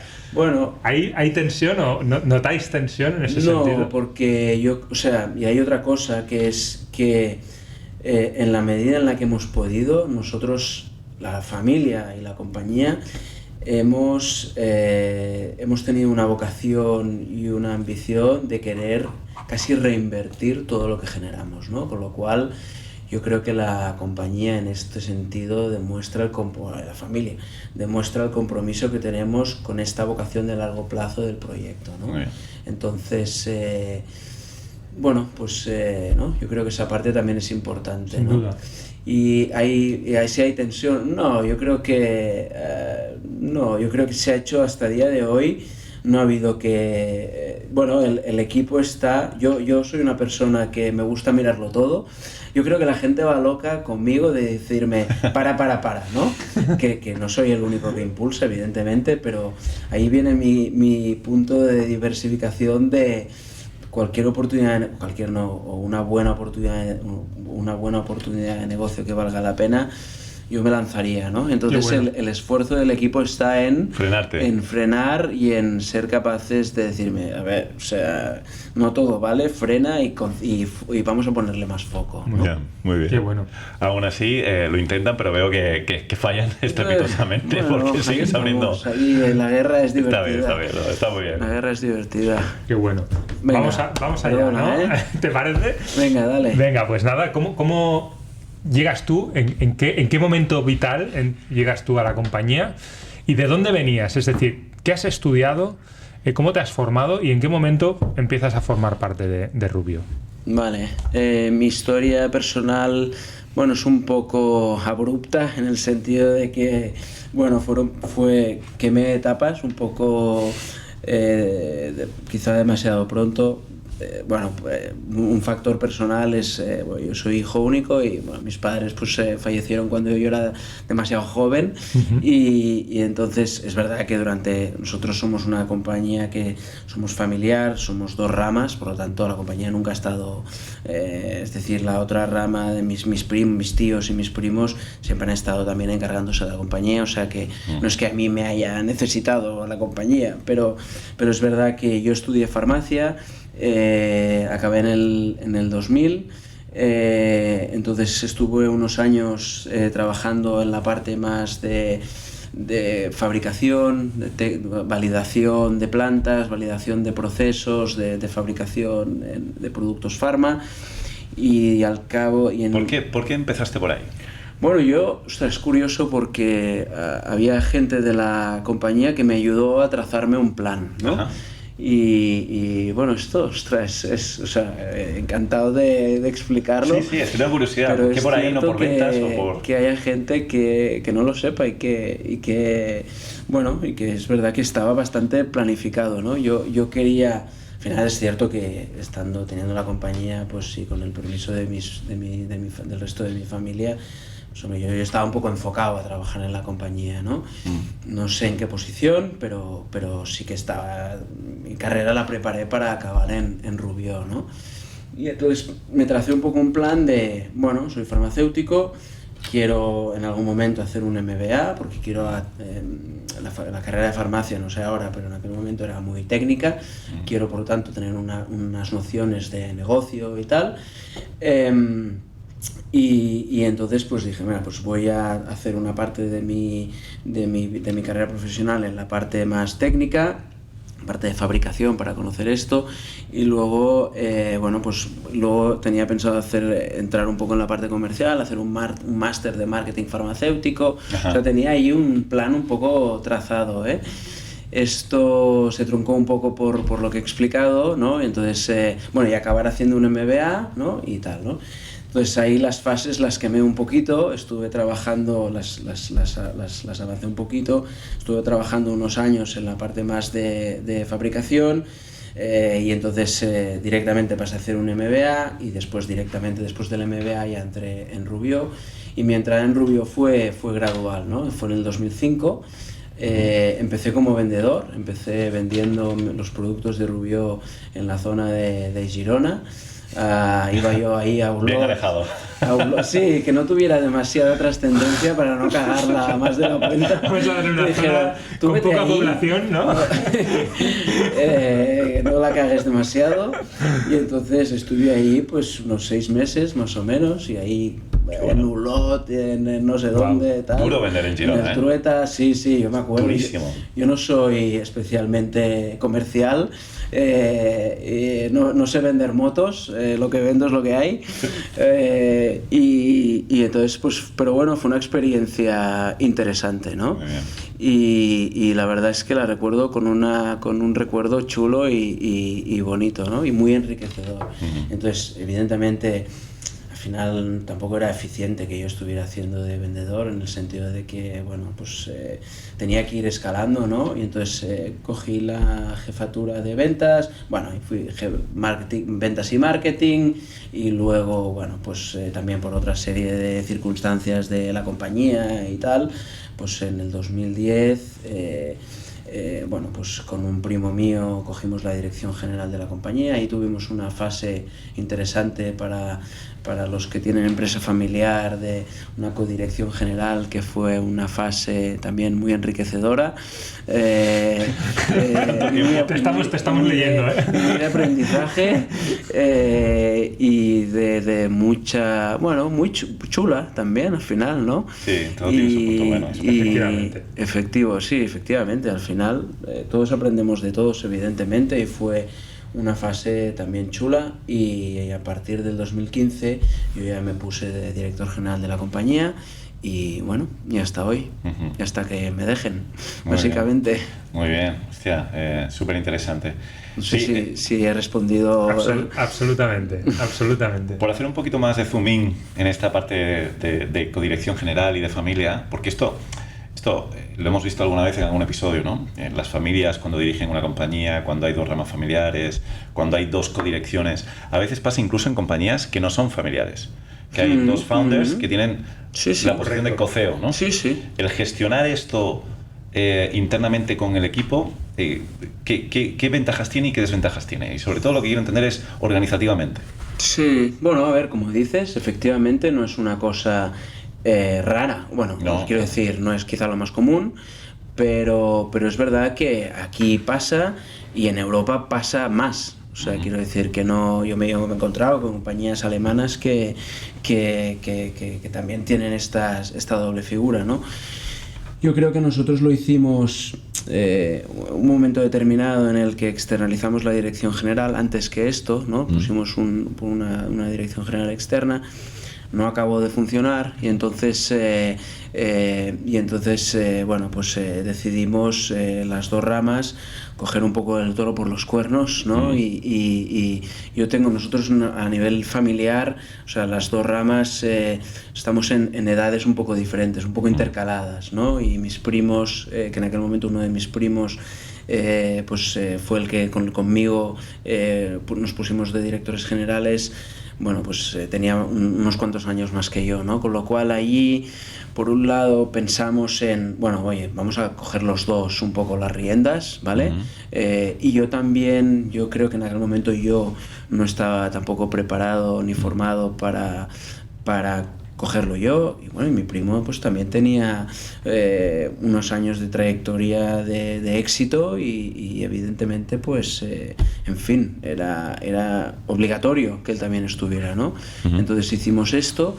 Entonces yo creo que esta fue la razón y funcionó. O sea, funcionó en el sentido de que tiene que haber ahí una coordinación y un alineamiento 100%, porque si no el equipo se distrae, ¿no? Al final nosotros nos repartimos... Orden y contraorden, esto puede... Sí, y en algún momento quizá hay gente que pueda aprovecharlo, ¿no? De manera no muy positiva, ¿no? Y entonces nosotros nos repartimos las áreas. Y entonces pues yo creo que en general funcionó. Bueno, los primeros años pues también fueron un poco las semillas de lo que soy Rubio, ¿no? Y yo estaba más quizá en la parte más comercial, quizá la parte más financiera también, y bueno, pues mi primo también cogió las partes más técnicas, ¿no? Es verdad que llega un punto en el que, en nuestro caso, ¿no? Pues quizá yo también estaba un poquito más formado y en una compañía más pequeña como éramos en aquel momento era difícil, ¿no? Porque todo está muy interrelacionado, ¿no? Y sí, quieres vender más, pero si no te fabrica no vendes, con lo cual es difícil, ¿no? Y si no desarrollas producto tampoco puedes vender, entonces era difícil de gestionar, ¿no? Y ahí un poco lo que decía, ¿no? De ese aprendizaje al cabo de 5 años, pues bueno, el acto de generosidad que tuvo ahí mi primo de cederme un poco más el protagonismo, hicimos un movimiento así lateral, pues hicimos un movimiento más vertical, él se puso de presidente ejecutivo y yo me puse de CEO, ¿no? De director general. Con lo cual cambió un poco la estructura, cambió evidentemente la dependencia ya de todo el equipo ya era mía y bueno, es cierto que delante de la organización yo creo que siempre es bueno que haya una sola voz que mande, ¿no? Un capitán en el barco. Y es casi imposible o muy difícil que haya un alineamiento en mensajes al 100%, ¿no? No por nada, sino porque al final todas las personas opinamos en cosas mejor diferente y entonces, en fin, hay momentos en los que puede haber un mensaje equivocado y entonces pues no. Entonces nosotros fue un proceso que fue bien y llegado el momento pensamos que era mejor hacerlo de esta manera, ¿no? Me gustaría hacerte una apreciación a ver qué opinas.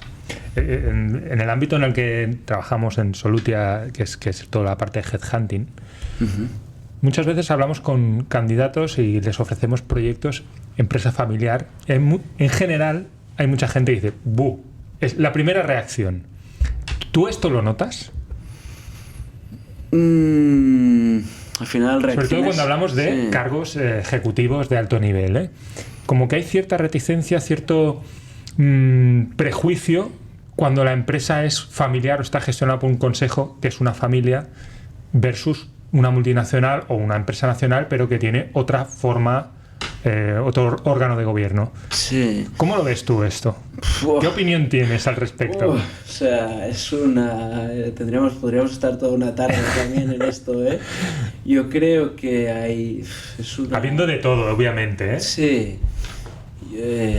A ver, si soy capaz de responder o de acordarme de dar todos mis puntos de vista, ¿no? Al final yo creo que el concepto empresa familiar a veces está mal entendido, ¿no? Porque hay empresas familiares de 5 millones de facturación y hay empresas familiares de 5.000 millones de facturación, ¿no?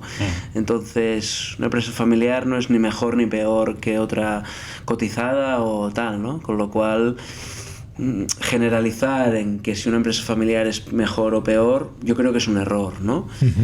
Creo que hay otro aspecto que depende de lo que busquen los directivos, ¿no?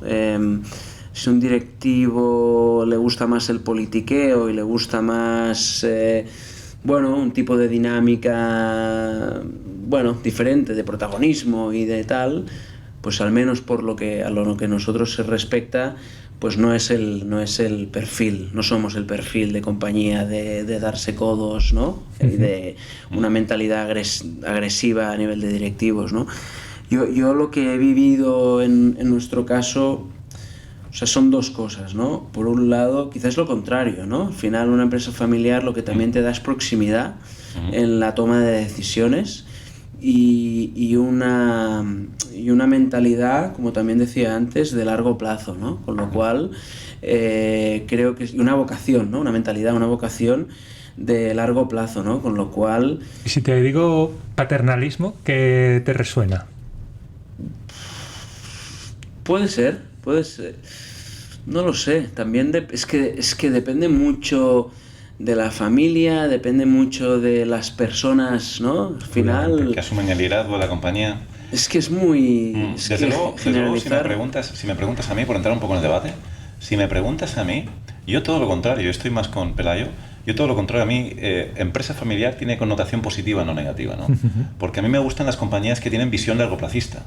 No me gusta la compañía que está pensando en los números del próximo quarter y en el bonus del próximo año.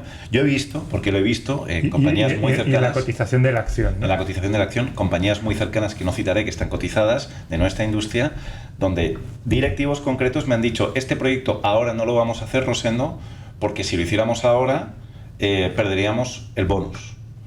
Mejor lo dejamos para el año que viene porque así puedo tener bonus. Esto a una empresa familiar... Vamos, es que me lo cargo. Si yo soy el propietario o la empresa familiar, me lo cargo. Lo que hay que hacer es dejarte de bonus y dejarte de métricas estúpidas, pensar en el largo plazo, pensar en el cliente, pensar en aportar valor, ¿no? Y bueno, ciertamente hay gente que le puede gustar más un estilo que el otro. Paternalismo, pues no lo sé. Yo la verdad que no lo he vivido, ni en una empresa familiar, ni en una cotizada. Pero a mí tiene connotación positiva en mi caso. ¿No? Y luego un aspecto que, por ejemplo... En nosotros yo creo que es una cosa positiva, es un beneficio, es un poco lo que he dicho antes, de la toma de decisiones o de, al final, en general, al menos en mi experiencia, los directivos lo que quieren es accountability, ¿no? Es decir, ser responsables de sus decisiones y tener trascendencia en que sus decisiones tengan trascendencia en el devenir de la compañía, ¿no? Nosotros somos una compañía muy ágil en la toma de decisiones.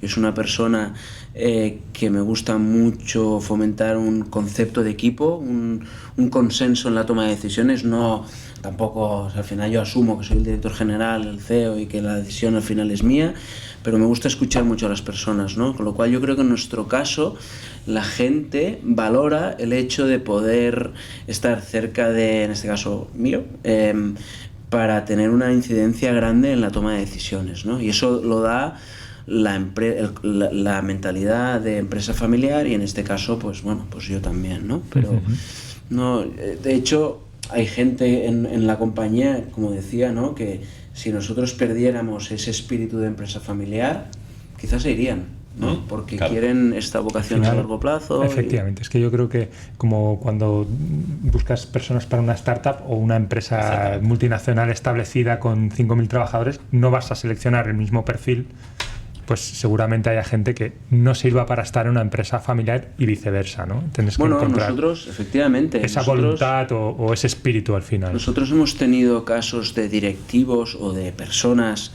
con una trayectoria profesional brutal en multinacionales que no se han adaptado a nuestra cultura. Porque nosotros llamamos cromos en nuestro vocabulario interno.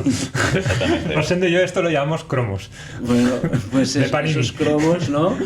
que al final nosotros en nuestra cultura hay una mentalidad de austeridad muy importante, hay una mentalidad de remangarse grande, a pesar de que hayamos ido creciendo, hay una mentalidad de trabajo en equipo, de ser honestos, de ser transparentes, de ser buenos compañeros de trabajo y de que la gente al final disfrute trabajando, ¿no?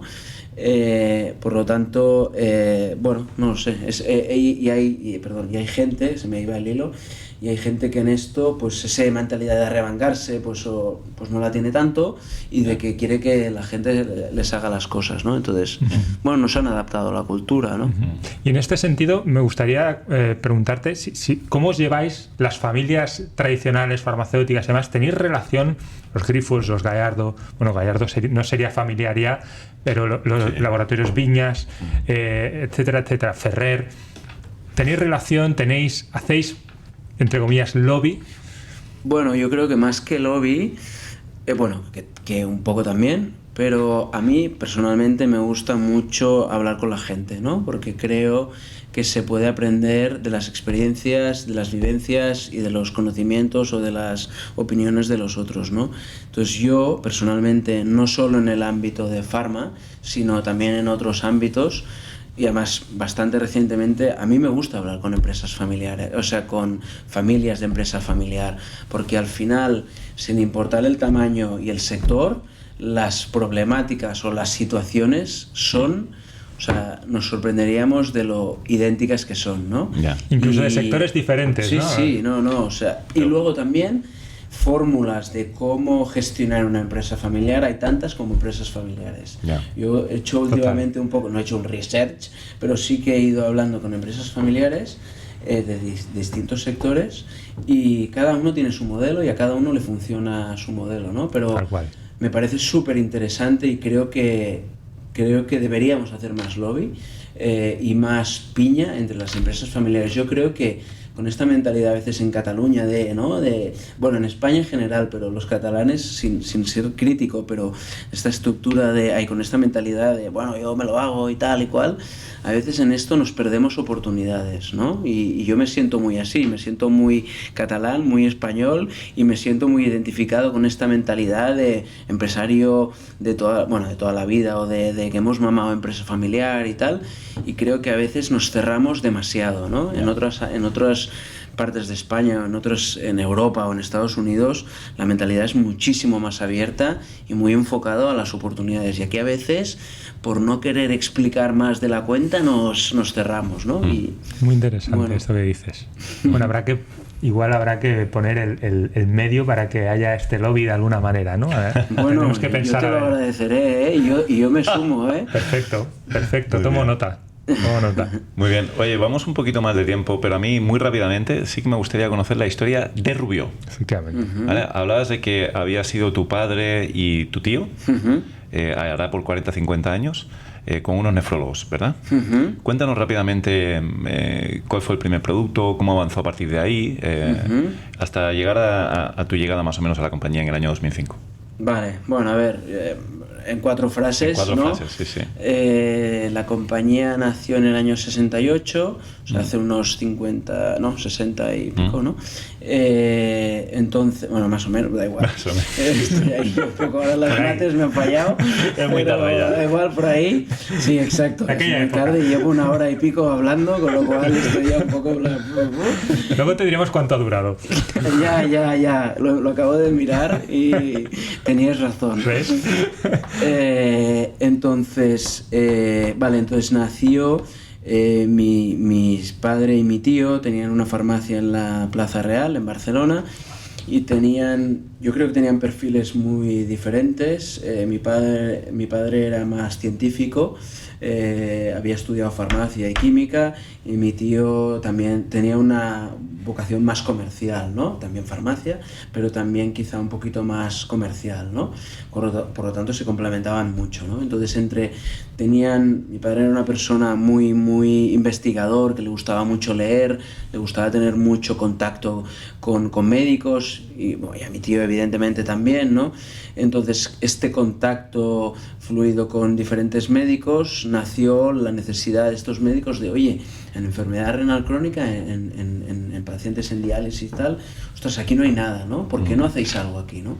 Y entonces pues empezaron fabricando el producto como una fórmula magistral en la farmacia de la Plaza Real. Qué bueno. Y bueno, y aquí estamos, ¿no? Entre medio han pasado muchas cosas. Sí, lo significa tanto. Ha habido, bueno, voy a poner 3 o 4 frases más de entre medio, pero evidentemente esto fue el inicio. Luego los siguientes años pues vino el producto, el metilfenidato, que es un producto para TDAH.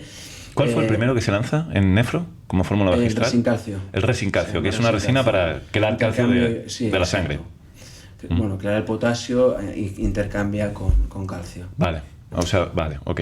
Entonces, bueno, entre medio hubo otra serie de productos, algún antibiótico, o sea, no todo fue tan nicho, ¿no?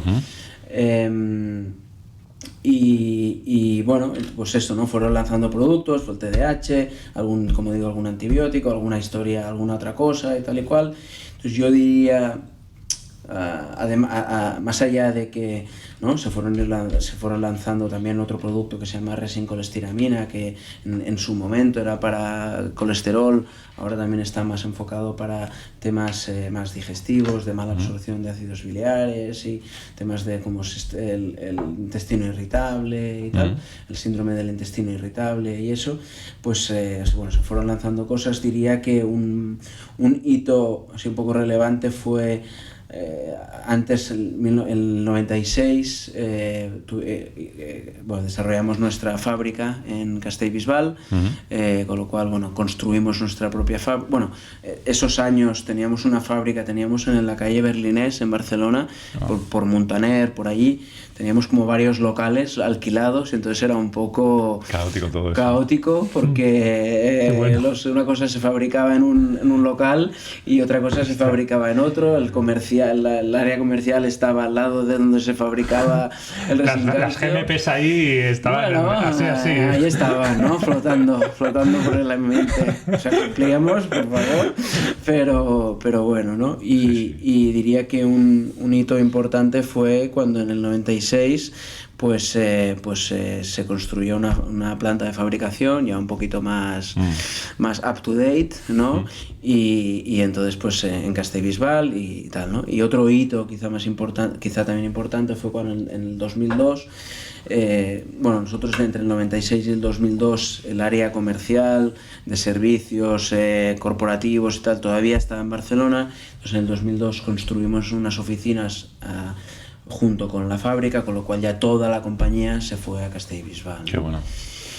Y a partir de ahí, quizá los hitos más recientes, pues no lo sé, pues sin dejarme nada y sin que nadie se sienta mal porque me dejo algo, bueno, pues la FDA y luego las adquisiciones que hemos hecho últimamente, ¿no? Estupendo. ¿El producto que más vende hoy en día es el metilfenidato? Sí. Vale, para TDAH, ¿eh? Ok. El metilfenidato tenemos varias presentaciones, tenemos la presentación de Immediate Release y luego tenemos presentaciones de larga duración y entonces tenemos varias, ¿no? Por lo tanto es el que más se vende y el que también se vende en más mercados, ¿no? No solo en España, sino también y no solo en Europa, sino también en otros mercados, ¿no? Ok. Perfecto. ¿Vale?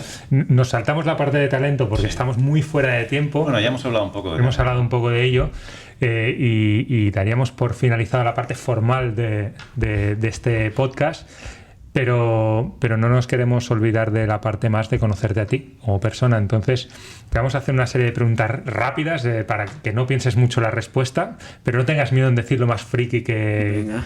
Una cosa, perdona otra vez, ¿eh?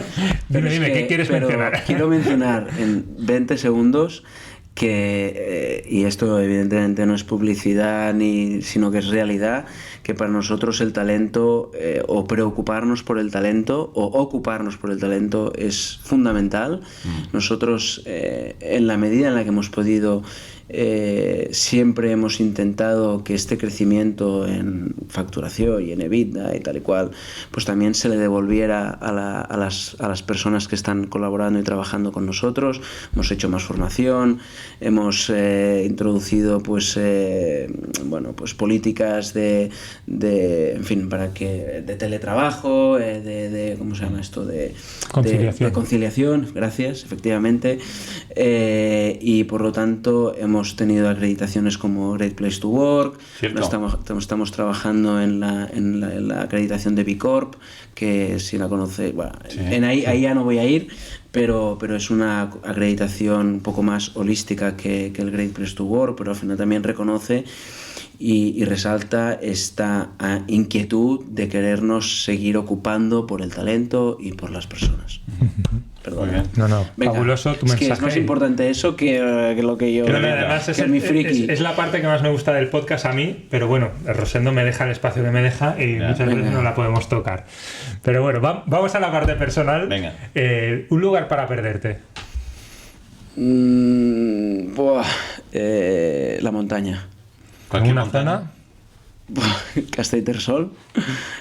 Bueno, ¿es rápido o queréis que explique? Explica un poquito. Explica. Porque si no podemos ir a estropeártela. En mi casa se van a descojonar de mí, pero la expresión. Se lo vamos a enviar a tu familia. Castellterçol es un pueblo que está cerca de Vic. Sí. Ahí tenemos en mi familia tenemos una casa allí. Una casa ya de mis abuelos, de mis padres, y bueno, pues ahora heredé yo y la disfrutamos con mi familia. A mi familia le gusta más, a mis hijos, mi mujer y mis hijos le gusta más la playa, y yo siempre estoy ahí tirando de Castell, que es como lo llamamos nosotros, y a mí es un sitio genial para mí. Qué bueno. Fabuloso. ¿Una afición o algún vicio que nos puedas confesar? En general hacer deporte y sobre todo correr. Vale. Muy extendida, entre emprendedores. Sí, Rosendo? Sí, yo ya lo he dicho 20 veces en el podcast, yo no sé qué os pasa, yo lo de correr no huyo de nadie. ¿De qué huyes, no? Efectivamente, a mí siempre me lo dicen esto. Huyo no huyo, pero yo personalmente tengo 5 hijos, con lo cual, si algún día... Ya lo has dicho, no hace falta, ya lo has dicho. ¿De quién huyes? Ya nos queda claro. Que nadie se sienta aquí al oído en sentido negativo, pero bueno, yo en esto sí que soy corredor desde hace años, y mi ilusión ahí he hecho varias maratones y me gustaría acabar las 6 estas majors, porque entre otras cosas te dan una medalla muy chula y que cubre las 6 medallas. ¿Cuántas llevas ya? Llevo 3 y ahora este fin de semana tendría que haber corrido la de Chicago, pero me lesioné, me voy haciendo mayor y me lesioné y la he dejado para el año que viene, pero ese es un reto que antes de los 50 o en los 50 tengo que no estoy muy lejos, tengo que conseguir. Qué bueno. Muy bien, perfecto. ¿Un referente? Un referente. Ostras. ¿Profesional o de la propia vida? Mi madre, familiares, amigos, mi mujer, no sé, hay un montón. A nivel empresarial, los típicos, ¿no? Los típicos, me gusta mucho leer biografías de emprendedores que luego han tenido un éxito. Yo tengo una parte personal muy emotiva, soy muy familiar, soy muy emotivo, pero también tengo esa faceta de ambiciosa, de querer hacer proyecto y tal. Por lo tanto, estos proyectos de éxito, uno en concreto, Phil Knight, es el fundador de Nike, pues mira, es uno de los referentes. Rafa Nadal es otro de los referentes que internamente, ahora voy recapitulando, ¿no? Pero internamente cuando yo hago charlas, y perdón que no son respuestas tan no te preocupes, pero siempre, bueno, he hablado de Phil Knight y a Rafa lo tengo ahí siempre presente, y un lema que yo siempre repito en la empresa es carácter, porque se lo escuché decir a Rafa en un momento, o a Nadal, vaya. Por lo tanto, en plan, pues este tipo de, por un lado, empresarios que han tenido éxito. Yo no es que quiera ser el nuevo Nike, pero me gusta estas historias de éxito, y luego, al final, gente que persistente, resiliente, con ambición, buena gente, con buenos valores, ¿no? ¿Jeff Bezos o Elon Musk? Hostia, esta es nueva. Es improvisada. Pues no sé si ninguno de los dos. Ninguno de los dos. Quizá más Jeff Bezos, pero no me siento... Phil Knight. Phil Knight. Ok. Desde luego, Phil Knight es un libro, francamente, Es brutal. recomendable para todo el mundo, ¿eh? Ahí me la Shoe apunto. Dog. La tienes que... Sí, exactamente, ¿no? Buenísimo, lo recomiendo, 100%. Perfecto. Que además se nota, y me gusta porque tú has dicho muchas cosas en todo este episodio que se podrían resumir perfectamente en el libro de Phil Knight, ¿no? Y se nota que es un tío, sobre todo a los inicios, de barro, ¿eh? De cómo él se encarga de las ventas, de cómo él se encarga de arreglar problemas y marrones en fábricas. Es un libro súper interesante. Hay una peli, la de Air, que también es muy chula, Exacto. pero el libro es muy chulo porque al final está contado, al final la historia de Nike es una historia de éxito, evidentemente, no hace tanto en realidad, creo que se fundó en los años 70 por ahí, y el tío pasa situaciones muy complicadas, ¿no? Y en nuestra historia, si podemos llamarle de éxito, bueno, evidentemente no todos son cosas bonitas, ¿no? Y hay momentos duros, momentos feos y al final en otras dimensiones te ves reflejado, ¿no? Con lo cual, saber que gente así ha pasado por situaciones duras, pues a mí me da un poco más de resiliencia, ¿no? Totalmente. ¿Tu comida favorita cuál es? Pua, tengo varias, pero la pizza, Mira, las salchichas con puré. mira, ¿ves? Ahora Ahí me ha está la gustado. parte friki, ¿no? Esta es la parte friki que buscamos. Bueno, salchichas con puré. Hostia, qué bueno. Y cosas así. Muy bien, muy bien. Aparte, nos has recomendado un libro, pero recomiéndanos algún contenido, ya sea también un podcast si escuchas, o película, o algo de cara a la audiencia que pueda echar mano de ello. Yo no soy muy de podcasts, pero me gusta mucho. A mí me gusta alternar a nivel de. Tampoco leo mucho, leo menos de lo que me gustaría. Tengo una lista como de 50 libros para leerme. Y creo que voy a tener siempre esa lista y va a seguir creciendo porque leo menos de lo que me gustaría. Pero me gusta alternar libros, como decía, de biografía de empresarios, con éxito o sin éxito, da igual, pero con empresarios. Y luego me gustan libros de hábitos saludables, de temas, como he dicho, también de longevidad. No que yo quiera vivir 150 años, pero me parece que hay que cuidarse, ¿no? Y yo me cuido menos de lo que me debería cuidar. Intento, tendría que dormir más de lo que duermo y este mundo me parece muy interesante. Marian Rojas es un referente en esto y yo me he leído un libro, no me acuerdo ahora del nombre, pero ves, esto es la memoria que no cuido, pero Tu cuerpo en llamas. Tu cuerpo en llamas es un libro muy chulo también de una escritora que se llama Beatriz, no sé qué, que también es muy interesante, ¿no? Perfecto, vamos. Muy bien, te recomiendo NutriBrain para el tema de la memoria. Ya, lo hago, pero tengo que tomar más. Y por último, ¿tienes alguna rutina, liturgia, alguna manía que tú utilices en tu día a día y que la gente te haya dicho, oye, ¿por qué haces esto? ¿Tienes esta manía? Ahí sí que voy a Hay una lista larga. Restringirme. Yo soy un poco TOC y entonces tengo una cierta... Esto es súper friki, ¿eh? Como Nadal. Pero un poquito.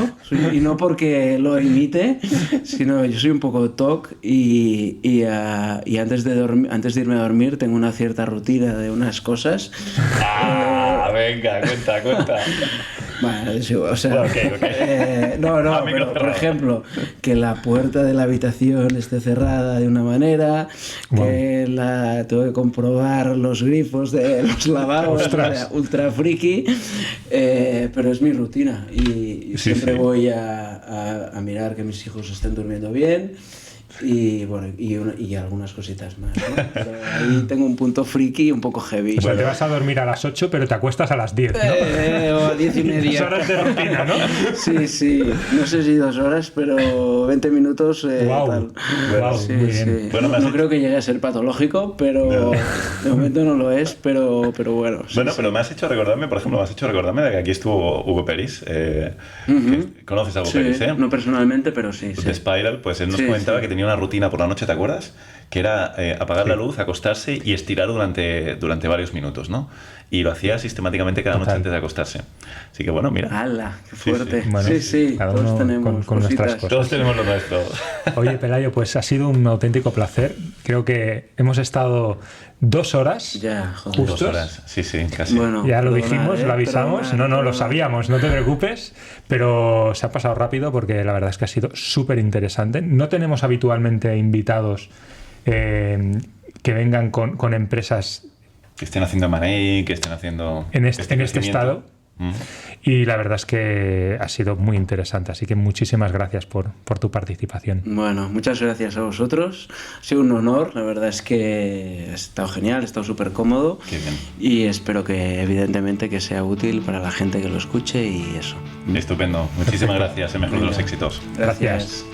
Bioemprendedores, un podcast dirigido por Rosendo Garganta y producido por Marc Sastra.